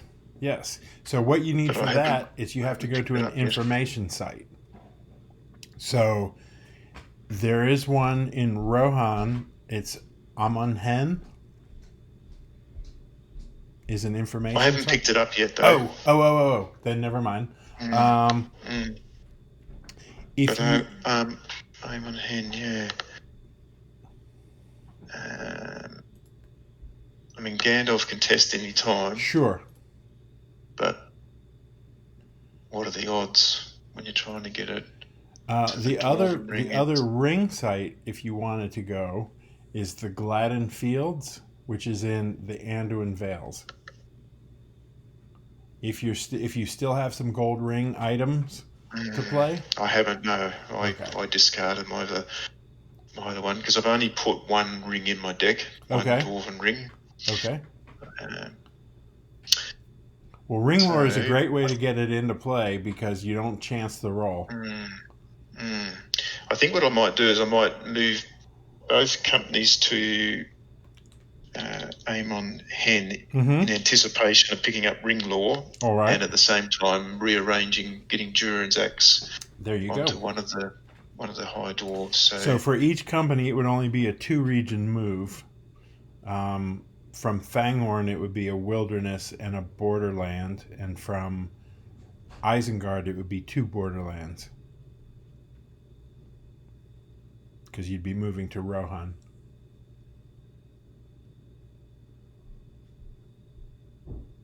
So the best way to do it, there's only one card. You just lay it down. You lay it down, whichever company you want to move first. You lay it down on their site first. Now,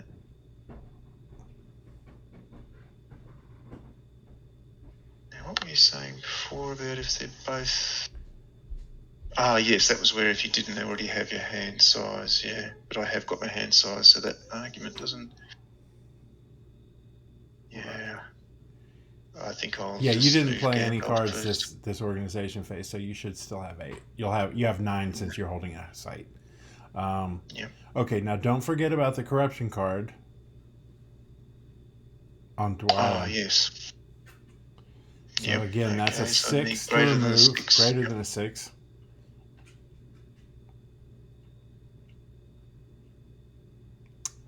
See, you're making the rolls too.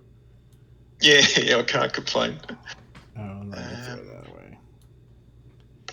All right. So what you would do at this point when you go to the end of the organization phase, you would say both companies are moving to the same site.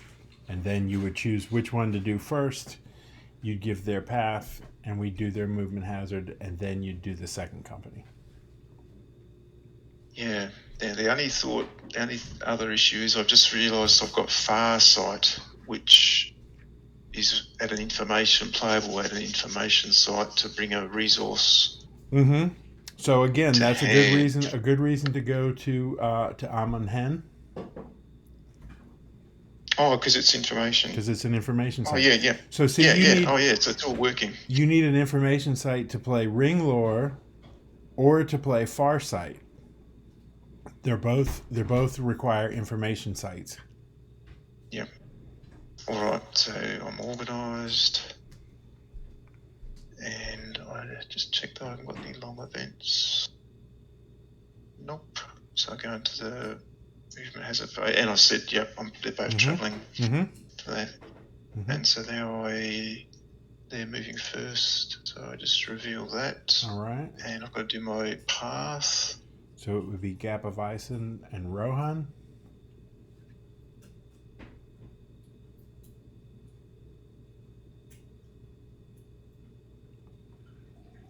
And we get 1 card apiece. And this company has a hazard limit of 3.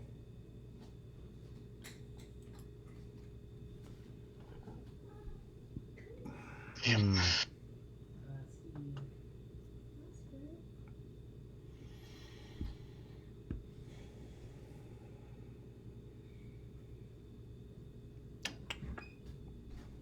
This is gone. These 2 long events are gone.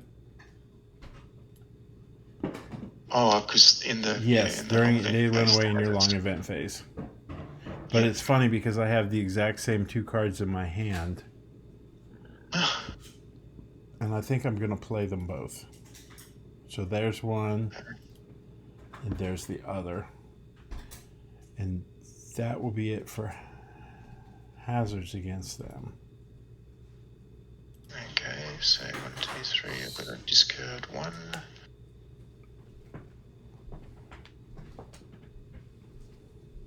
And then you can move your second company. Yep. So we'll draw 1 card on the site they're moving to. And their movement is a wilderness and a borderland. Fangorn and Rohan.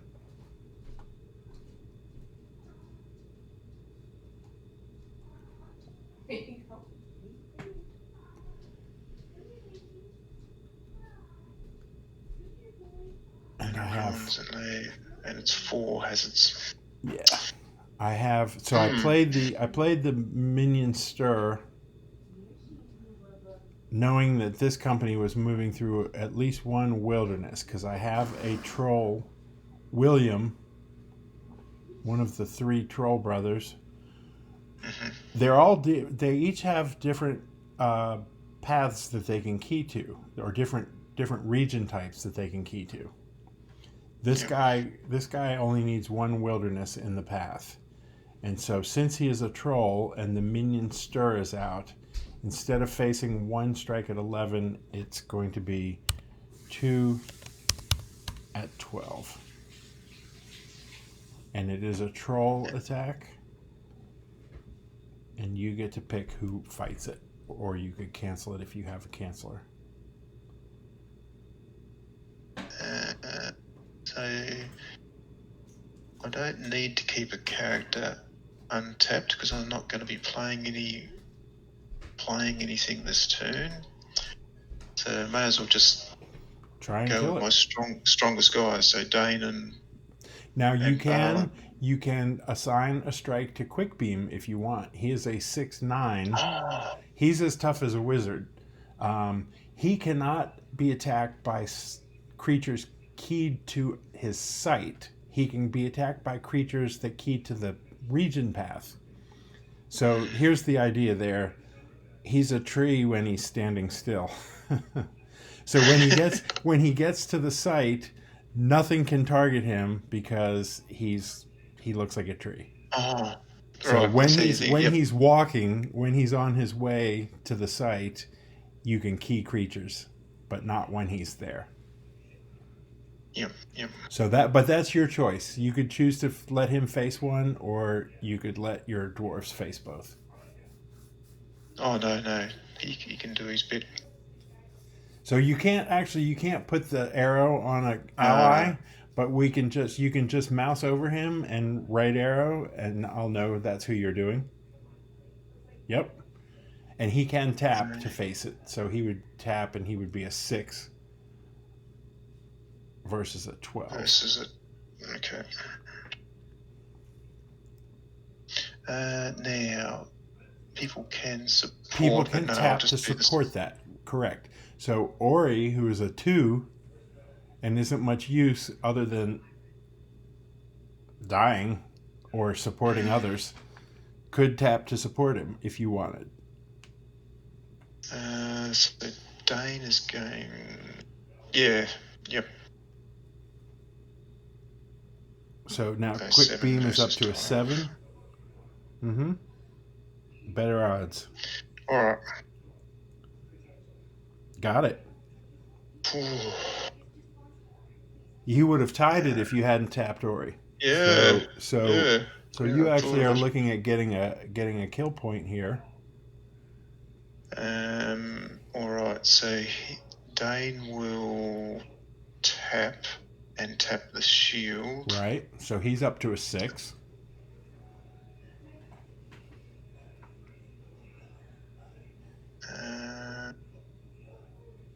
How many have you put down? You've put down 3, haven't you? So you've still got 1 more hazard to come, potentially. Yeah. 6 versus 12. Do I want to get Balin to help? There's no real reason not to, but so can I tap the shield with Balin? No, the shield will only boost Balin's prowess. But you could leave the shield. Okay. You could leave the shield untapped, and Balin could tap to support Dane. And then if another creature comes and it goes after Balin, Balin can use the shield to help himself. Oh, he can still use it. That second time around, if necessary. Yep. So okay, so tapping Balin would give Dane up to a. What do we say? Yeah, so he's a 7. Mm-hmm. Yeah, he's a 5 + 1 + 1. Yep. 7 versus 12. Got it. So score the point. So yep. William and 1 more kill point.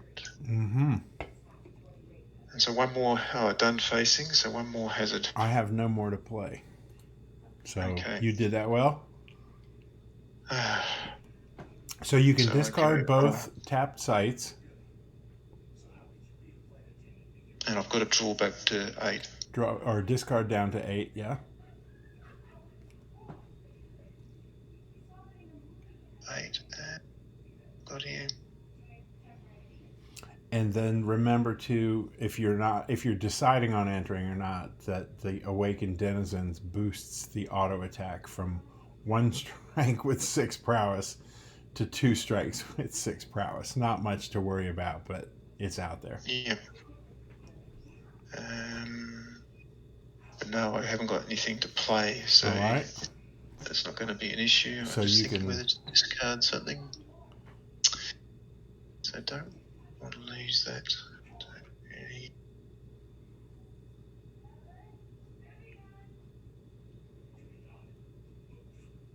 Okay, so I'll discard that. That was my 1 discard and draw back. So click through the buttons end of turn. Oh, yep. There we go. I'll discard 1 and draw and say I am done.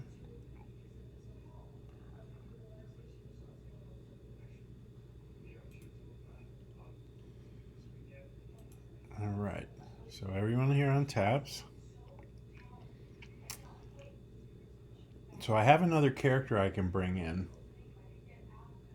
He's another Minas Tirith home site character. So I'll bring him in. Now you can always bring a character in, but then you need to reorganize characters. You have to get, at the end of the organization, you have to be within the valid 20 points of mind. So right now, actually, let's do it this way. Let's play him over to the side. So he comes in. This is Denethor. He's a 4-mind character. Now, originally, I only have 2 free.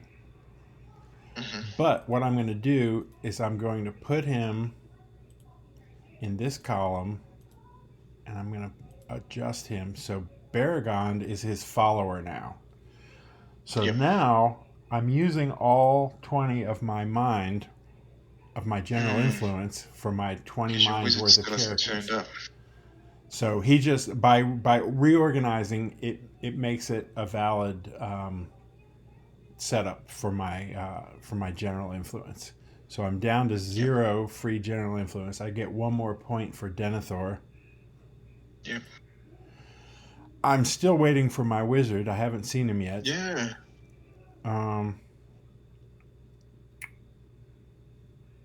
But these other guys are going to move.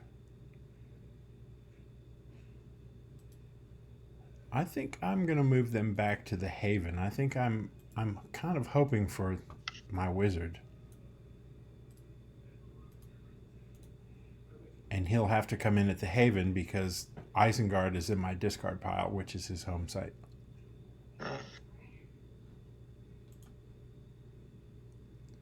All right. Organized. No long events. We'll jump right into the movement hazard phase. let's do Minas Tirith first. So Denethor and Bergil. So you can play 2. You can key creatures to the free domain, or otherwise play events.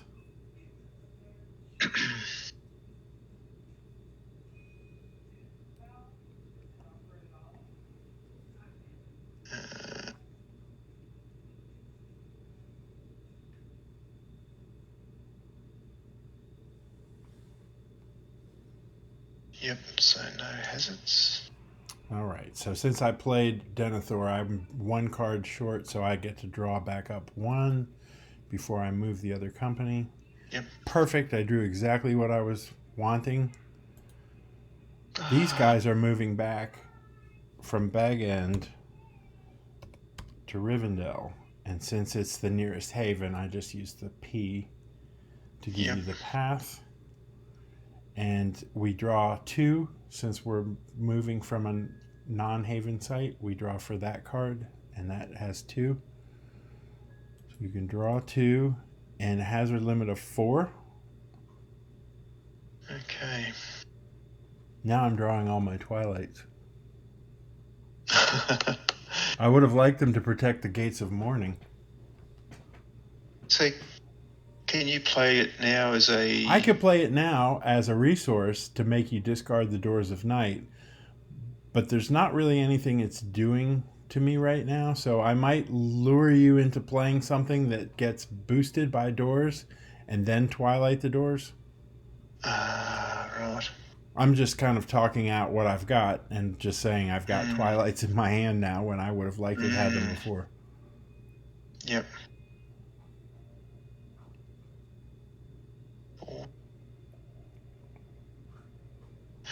So double wilderness and a free domain to a haven. Yep.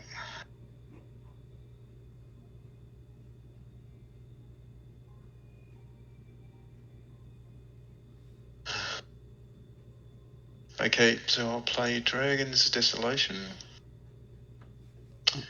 So Now this will actually... So you can use this to boost a dragon auto or a dragon attack. So like if you had a if you have a cave drake, you can boost it from a 10 to a 12.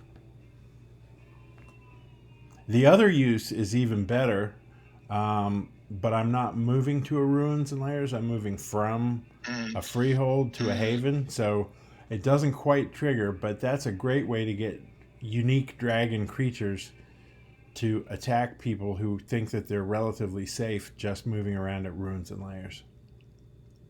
I actually put in my deck, I haven't been able to use them, the Gloom, because I wanted to try and convert to a Ruins and Lairs, but I can't use it because you're not moving through a border hold. Right.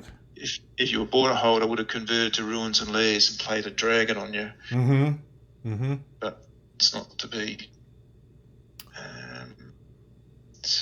But I have got a cave drake. So. All right. So it's 2 at 12. So it's 2 at 12. Well, I'm definitely going to tap my scout and conceal it.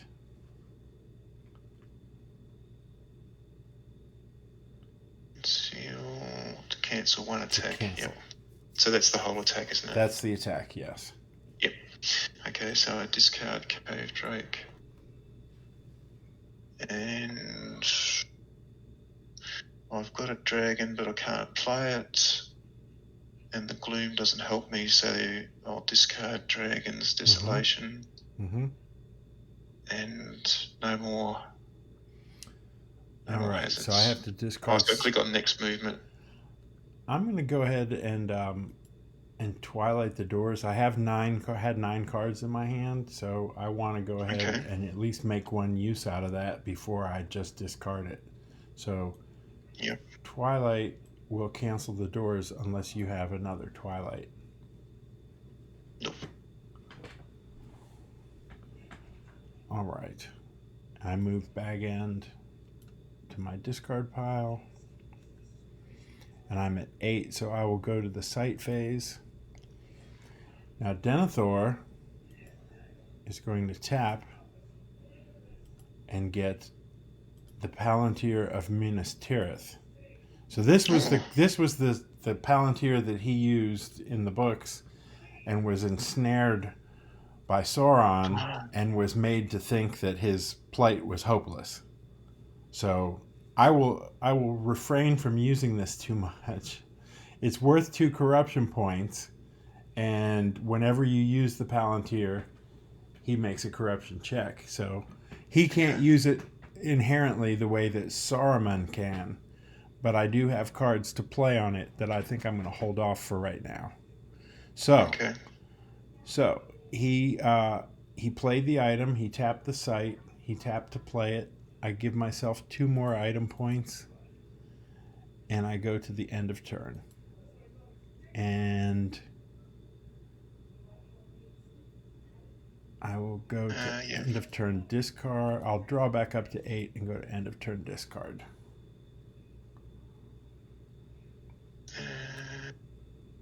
I'm still thinking about whether to discard. Oh, maybe I did discard. It looks like you did. Okay, I might. Oh no, you played it. You played it to the table. It's on the. It's over right on the side. Drag it back to your hand, unless you meant to play it. But no, I can't at this stage. Right. Yep. Tap search your own choose and eyes. Okay. So yes, the far sight and reforge or not reforging, ring lore both require you to tap the information site. Well, I haven't got the ring lore yet. Right. I'm just saying going there in the hope. You'll have one use out of the information site, whether you use the far sight to get an item, or you use the Amonhen to get the ring lore, to play the ring lore. So, anyway. Yep. Okay. And I will do a discard and a draw, and done. All right. So I pass the turn back to you. I might make this my last turn if that's all right. Of course. Just one more turn. That'll. Sure. Okay, so I start the turn. Just so I don't think I'd get through to the end, so I may as well break it halfway. That's fine. Yep. So untap all. So I'm going to go ahead and discard these 2 long events that I have on the table because they will go away as soon as you enter your long event phase. Yep. They have no effect on you during the organization phase, so they're gone.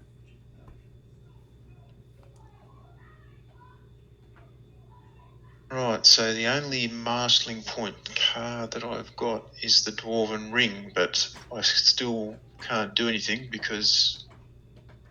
Have you got the Dwarven Ring in your hand? Yeah. So what you really want is the ring lore. Yeah. The far sight is not necessary at this point because you've got the ring in your hand. Yeah, I'd only be playing it to get some other... Well, actually, that's what I should do, isn't it? I should play it now to bring a marshalling point card in. Well, if you I've got another one in my hand. If you do, you'll tap the sight, playing the far sight. Oh, it's during the sight phase. Yeah, that's right. It's not so, and also remember, you've got the Dwarven Axe on Gandalf, which is not maxing out its points. Oh, well, let's do that first. So the person giving it up does the corruption check. Correct. So Gandalf is fine. He has a 2 corruption point item for him, and he has a +1 to his roll, so he cannot fail. Now, before you give it to someone, you need to decide if, let's say, for example, you were going to give it to Balin. It will turn into 3 corruption points on Balin, who also has a shield, which is 1 point. If you want to move the shield off Balin onto one of the other dwarves, move it first and then move the axe over onto him so he's not making a bigger check to transfer the shield. Because he can transfer the shield automatically, but once the axe is on him, he'll need to make a roll to transfer the shield. Yeah, and I don't really want to move to Dane because he's already got 1, 2. Yeah, he would have 3. So I'll just put it on one of the other low mind dwarves. So the other 2 dwarves both have 7 body. Nice. So the shield would actually take them up to an 8. Just like it's doing to Balin right now.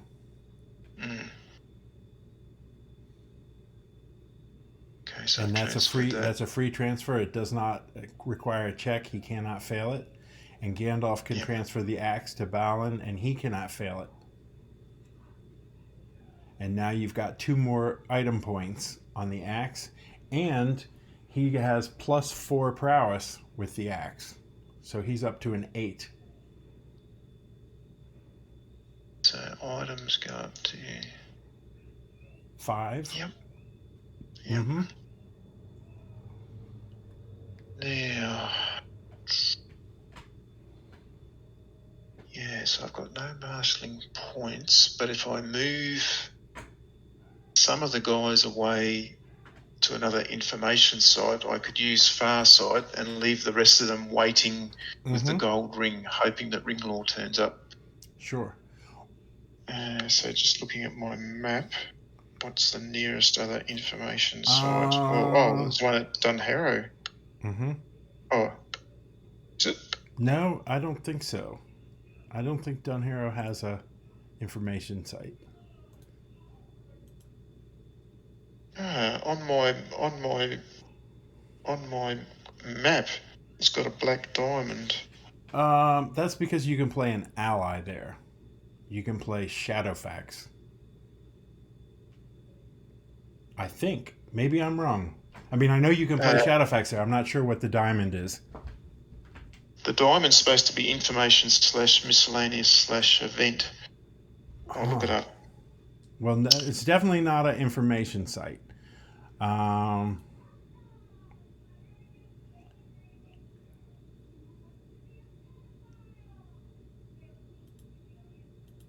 Now there's a... I'm curious now to see why it's got that marking. Yeah. No, there's nothing playable there, so there must be a printing error. I don't know. There must be some specific card. If you want another information site that is within reach of where you are now, you can go over to the Old Pukal Gap, which is it's in the mountains under Old Pukal land. You almost can't even see it. It's a mountain region, kind of like the High Pass and Redhorn Gate are. Yep. So down under Old Pukal land, there's a very small region. If you can highlight it and click it, you'll see the stone circle. Oh, yes. So that is in the Old Pukal Gap, and that is an information site.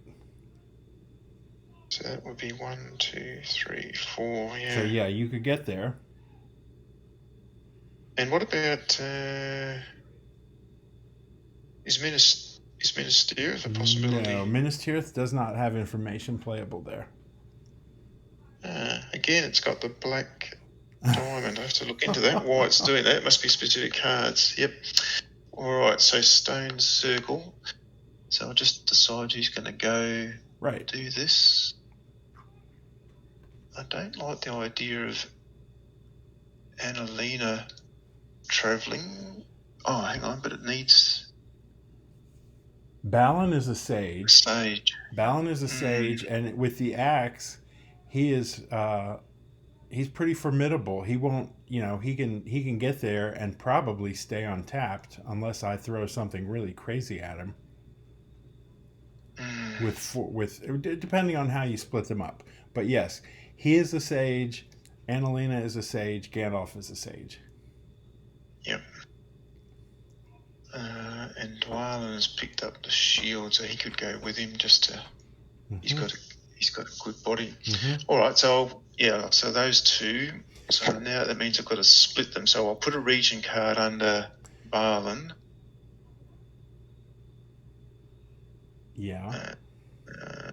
If you wanna work off to the right, you can just start moving people down into a second company and make a second company past Gandalf. Or the way you're doing it is fine. Okay. If I play that there, that holds the site. And Correct. then if I organise Balin to a new party.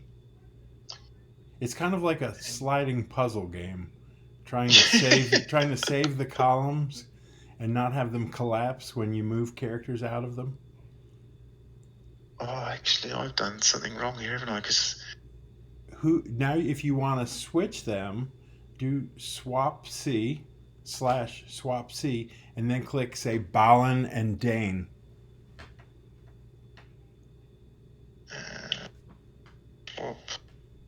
Just SWAPC, yeah. Balin and Dane. Click one and click the other. And they should just switch. Now, if you want to switch the two one-mind dwarves, you can keep going. Click Ori and click Dwalin, and they will switch. And the dwarf with the shield will be over there with Balin. There you go. Now you say you're done. Hit the orange or the mustard colored button, and you can lay a new site down for Balin and Dwalin. Yep.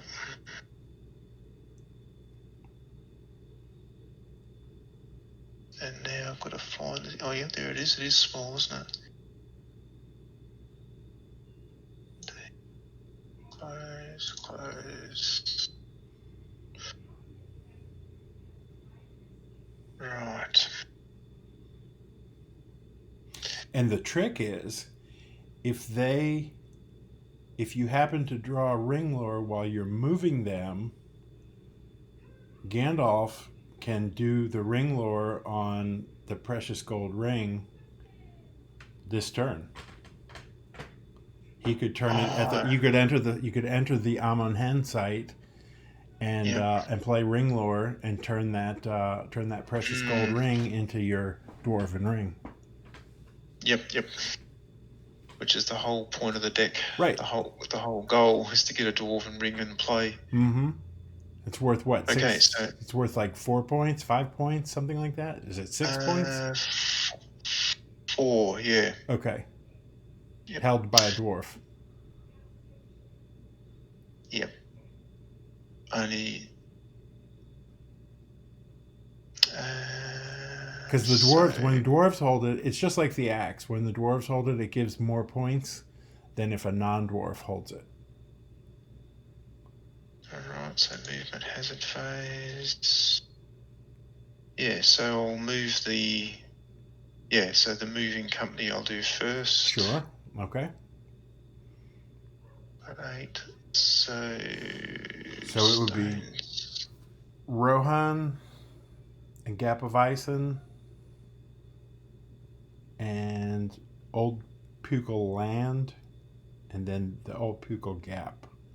There we go. And it's a 1/1 draw. Yep. Oh, can you believe it? I picked up ring lore. Perfect. That's all you needed. Yeah. You can still have these guys far sight for an item at the stone circle. But but more importantly, Gandalf or Annalena can automatically turn that precious gold ring into a dwarven ring at Amon Hen during the sight phase. Yep. All right, I have nothing to play on them. Okay. So my hazards are hitting you about as well as yours are hitting me. We're not going where we were expecting the opponent to go, so sometimes that happens, and if neither hits as hard, it's still a pretty even game. It's just we're just racing both racing for points. Yeah. Unimpeded to a large extent. Yep. Okay, so I'm going to do the other movement hazard I'm phase. going to do next movement hazard, and I have no card draw on them, so I have no more hazards for them either. Okay. So we go into. I'm at 8, so I go into sight phase. Mm-hmm. So Ammon Hen is pretty much of a cakewalk. It's 1 strike with 6 prowess. Nori could tap and he would be automatic. And then you could let Gandalf or Annalena turn the ring into... Okay. Sounds good. So 1 strike with 6 prowess, So Nori's a 4. If he taps, he can't fail.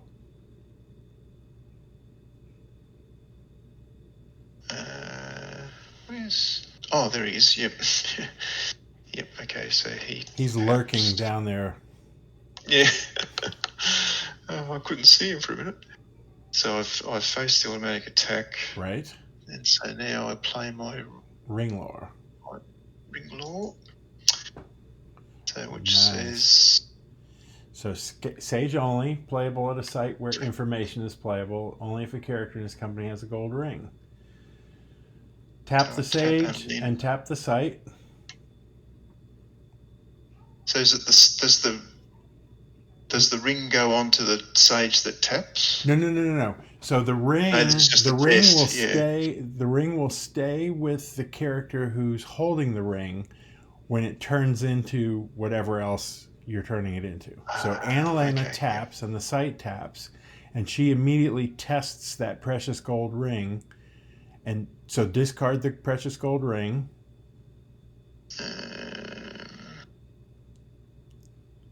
Just drag it to your discard pile. And then click the Dwarven ring in your hand and put it on Dane.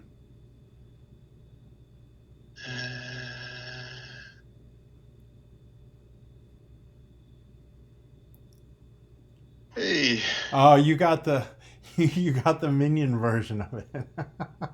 I thought there was something wrong. I thought it looked wrong. I didn't notice that when I built the deck. That's okay. So the Dwarven ring is the Dwarven ring of Dwalin's tribe. So I'm going to go quickly over to... I'm going to look at my book and see what it's meant to be looking like. Dwarf ring of Dwalin's tribe. So... Yeah, I thought there was something odd. Yeah, it's a 4-6. It is a 6-point item that gives 5 corruption points to a dwarf. Yep. It also gives him 7 direct influence and 4 more prowess and 1 more body. So he becomes pretty tough.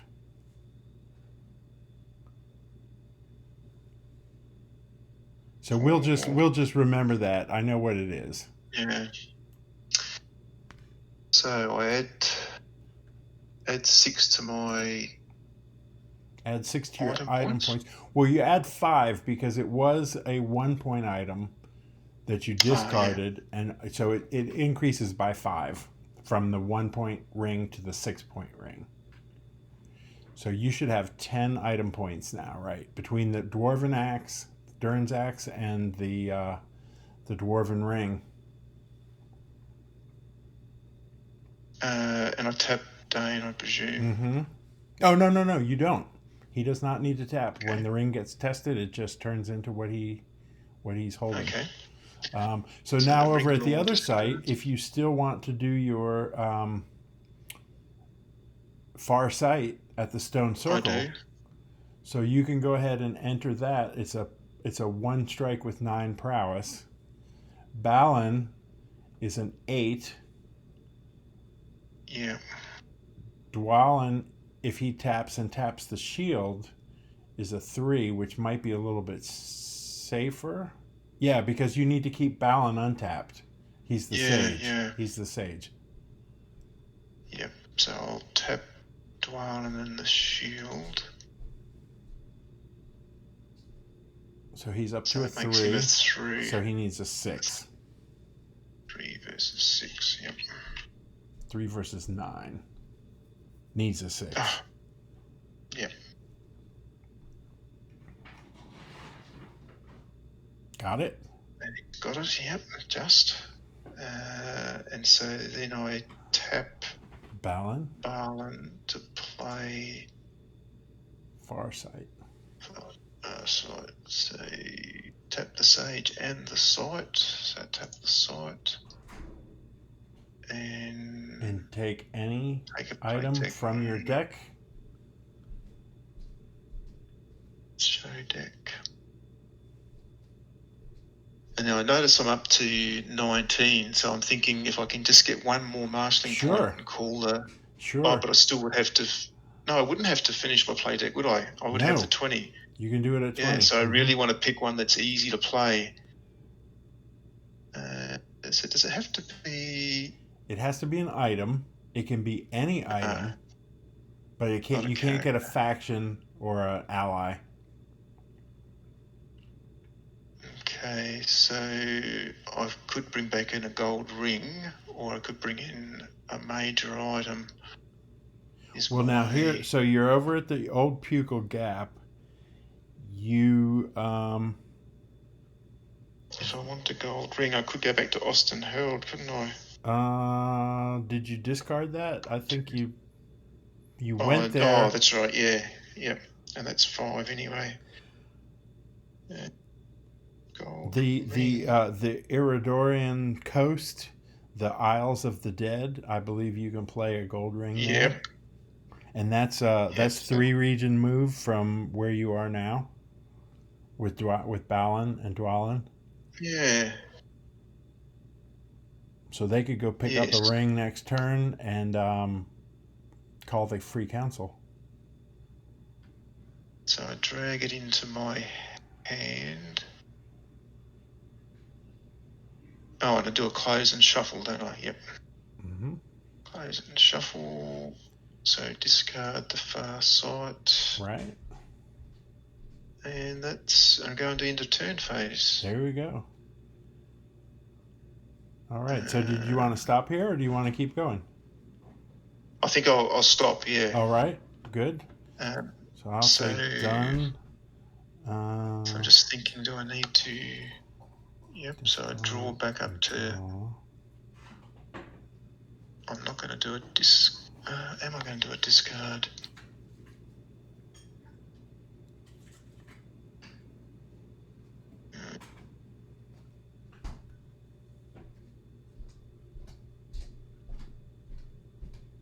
I've got Scroll of Isildur in my hand, but... So, okay, so here's where you could go to down on the tip of the continent, the corner there, Andrast. The stones. Yep. The stones is a greater item site. Or you could go from the old Pukel Gap to the mouths of the Anduin, and Tolfalis is a site that allows the Scroll of Isildur to be played. So that would be moving back in the direction to possibly meet up with the other guys up in Rohan. But if you're going to just to get the item and call the free council, it doesn't really matter. They don't need to join up. No. But anyway, it's going to be your turn, so I'll have plenty of time to think about that. Mm-hmm.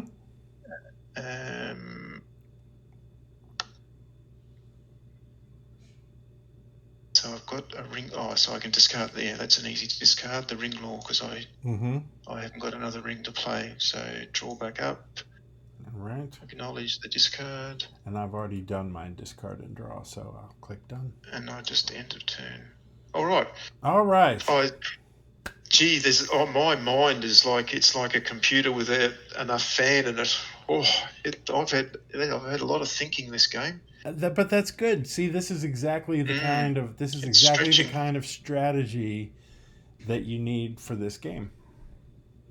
This was hard because there was a lot of thinking about the resource side of it, trying to work out cards that I picked to make them work for the ring. But my hazard strategy is dragons, and I picked cards to try and get... I read what the book said about extending the places you can play them, but you've got to be familiar with how those cards do it. And, Yeah, it's a little bit tricky, and I'll tell you what: if I were playing a deck that was moving around up in the northeast of the map, which is where the dragons normally hit, and you had Doors of Night in play, they can all start hitting, and that gets really dangerous. The drawback is if I'm not moving there, if I'm moving to Ruins and Layers over on the other part of the map, you have to combo 2 or 3 cards to get a dragon to attack me, and I can cancel it with a concealment.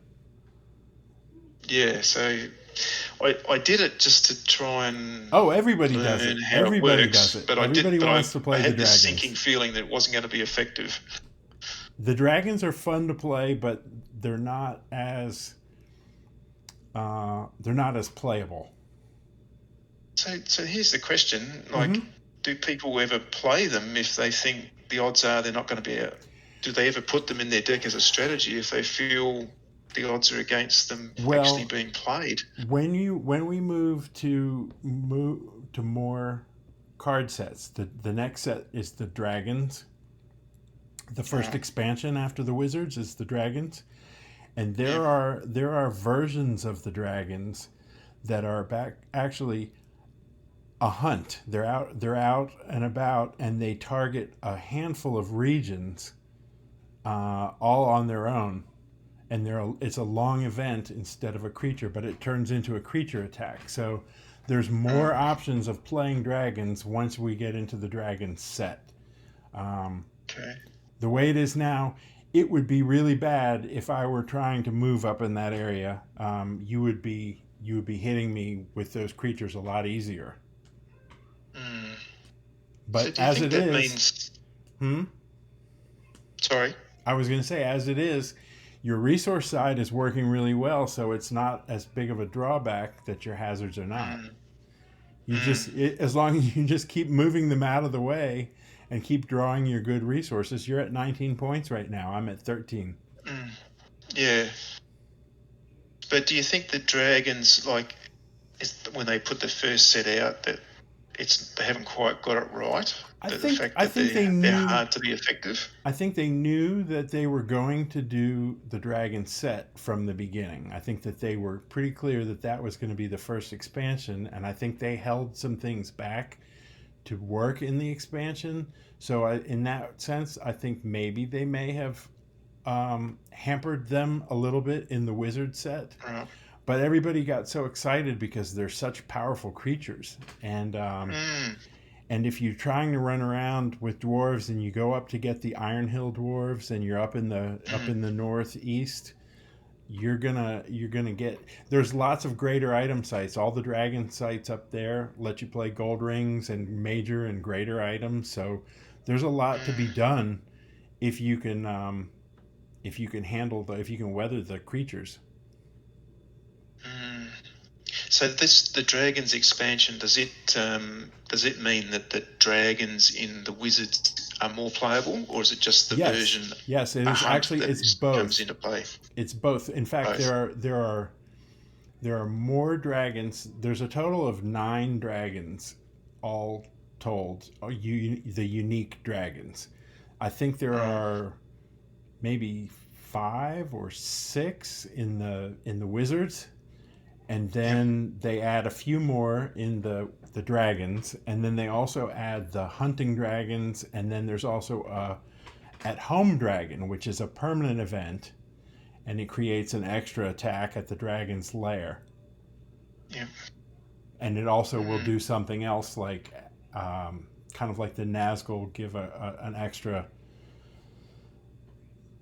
wrinkle to the game. They each add an event. The Nazgul or the at-home dragons do the same thing. Like some of them increase the corruption on major items by 1 point, or keep you from drawing. You draw 1 less card, or things like that. Oh yeah, yep. Well, I like this fact that because we're just only playing the wizards, I will really appreciate the dragon. Well, this is the best way to do it. When we get to it, I'll see what is all about. Right. Well, the way that we're doing it is probably the best way to learn the game because you can take it in bite-sized pieces. I mean, you were saying Yeah. there's a lot to do in the Yeah. basic set, and you're right. So why dilute that with all kinds of extra complications before you really get it under your belt? Yeah. Just become overwhelming. The best, Bit, and the way to learn the game is really the best order to get the sets is the order that they were released. yeah. They started getting a little bit weird with some of the rules and some of the nuances and all of the extra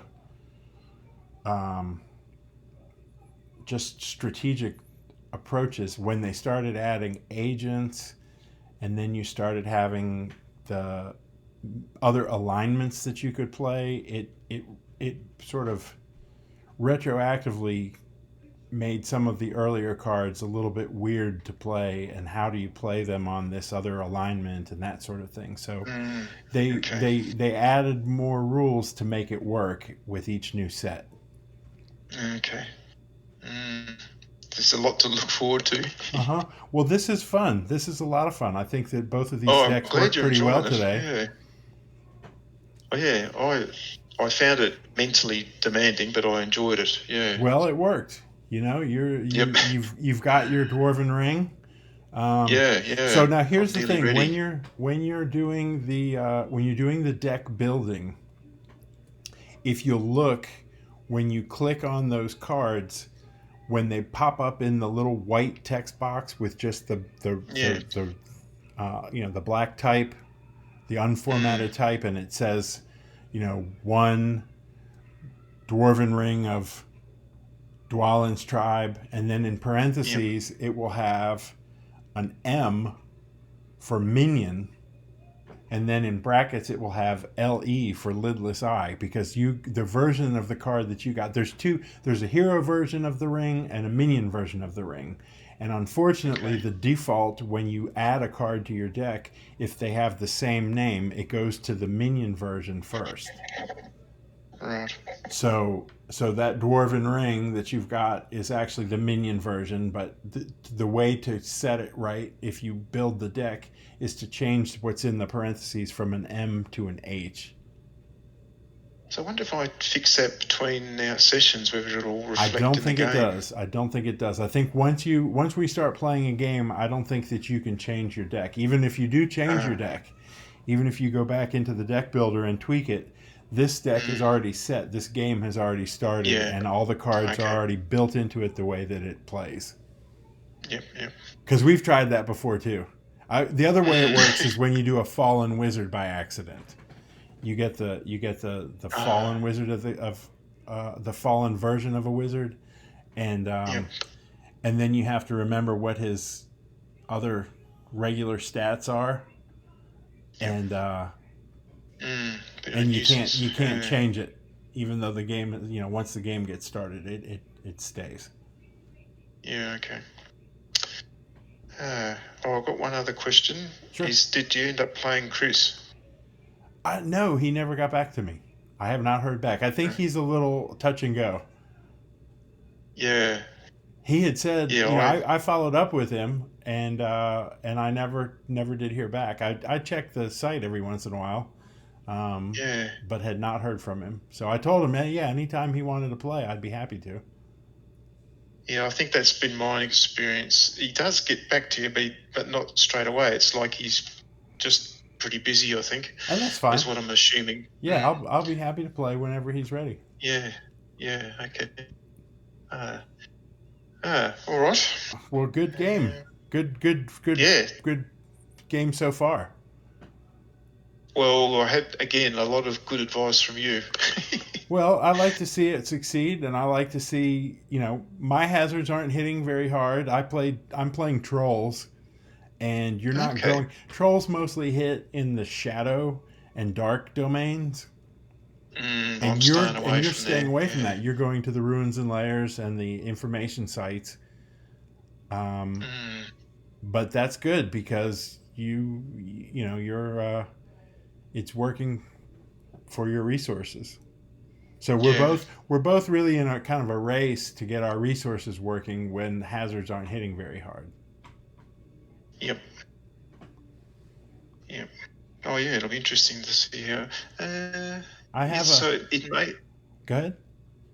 It may finish relatively quickly, depending on what happens. Yeah, I think it could. It could be 3 turns. Yeah. I've got a faction in my hand. Then you have you? I was wondering about that. So you'd be double I just on drew factions. it. I just drew it, so that's good. I want to get them in, and with you not having a faction, it's a little bit tricky for you to decide whether you want to call for the free council and give me the last turn or not. Because you'll get another turn. Yeah.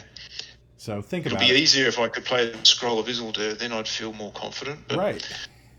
Yeah. If not, I'll probably hold off and try and play that. Yeah. Oh.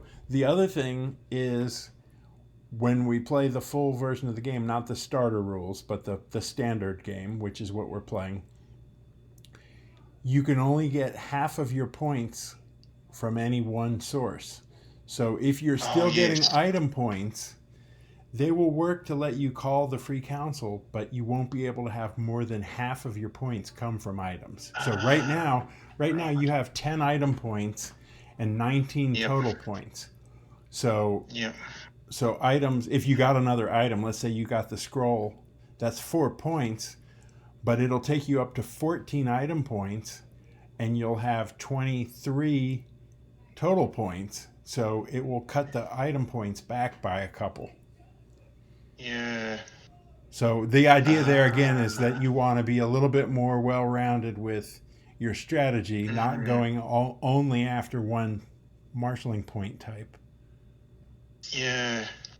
I forgot about that. I put an ally and faction in to something, but I only one of each. So well, you've got 13. You've got 13 cards left. I've got 14 cards left. So I think my wizard may be showing up. Hopefully, my wizard will show up sometime soon before the game is over.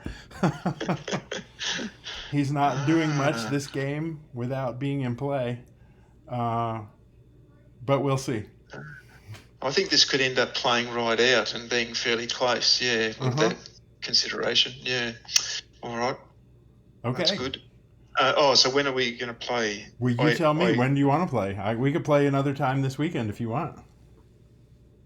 I've got flight sim tomorrow afternoon with my dad. So maybe... What about your Sunday night, my Monday morning? That would be good. I was going to say Sunday night I'm available. We could do that. Okay. So same time. So same time. Yeah. 8, so 10. 8 o'clock my Sunday night, 10 o'clock your Monday morning. Yep. Awesome. Great.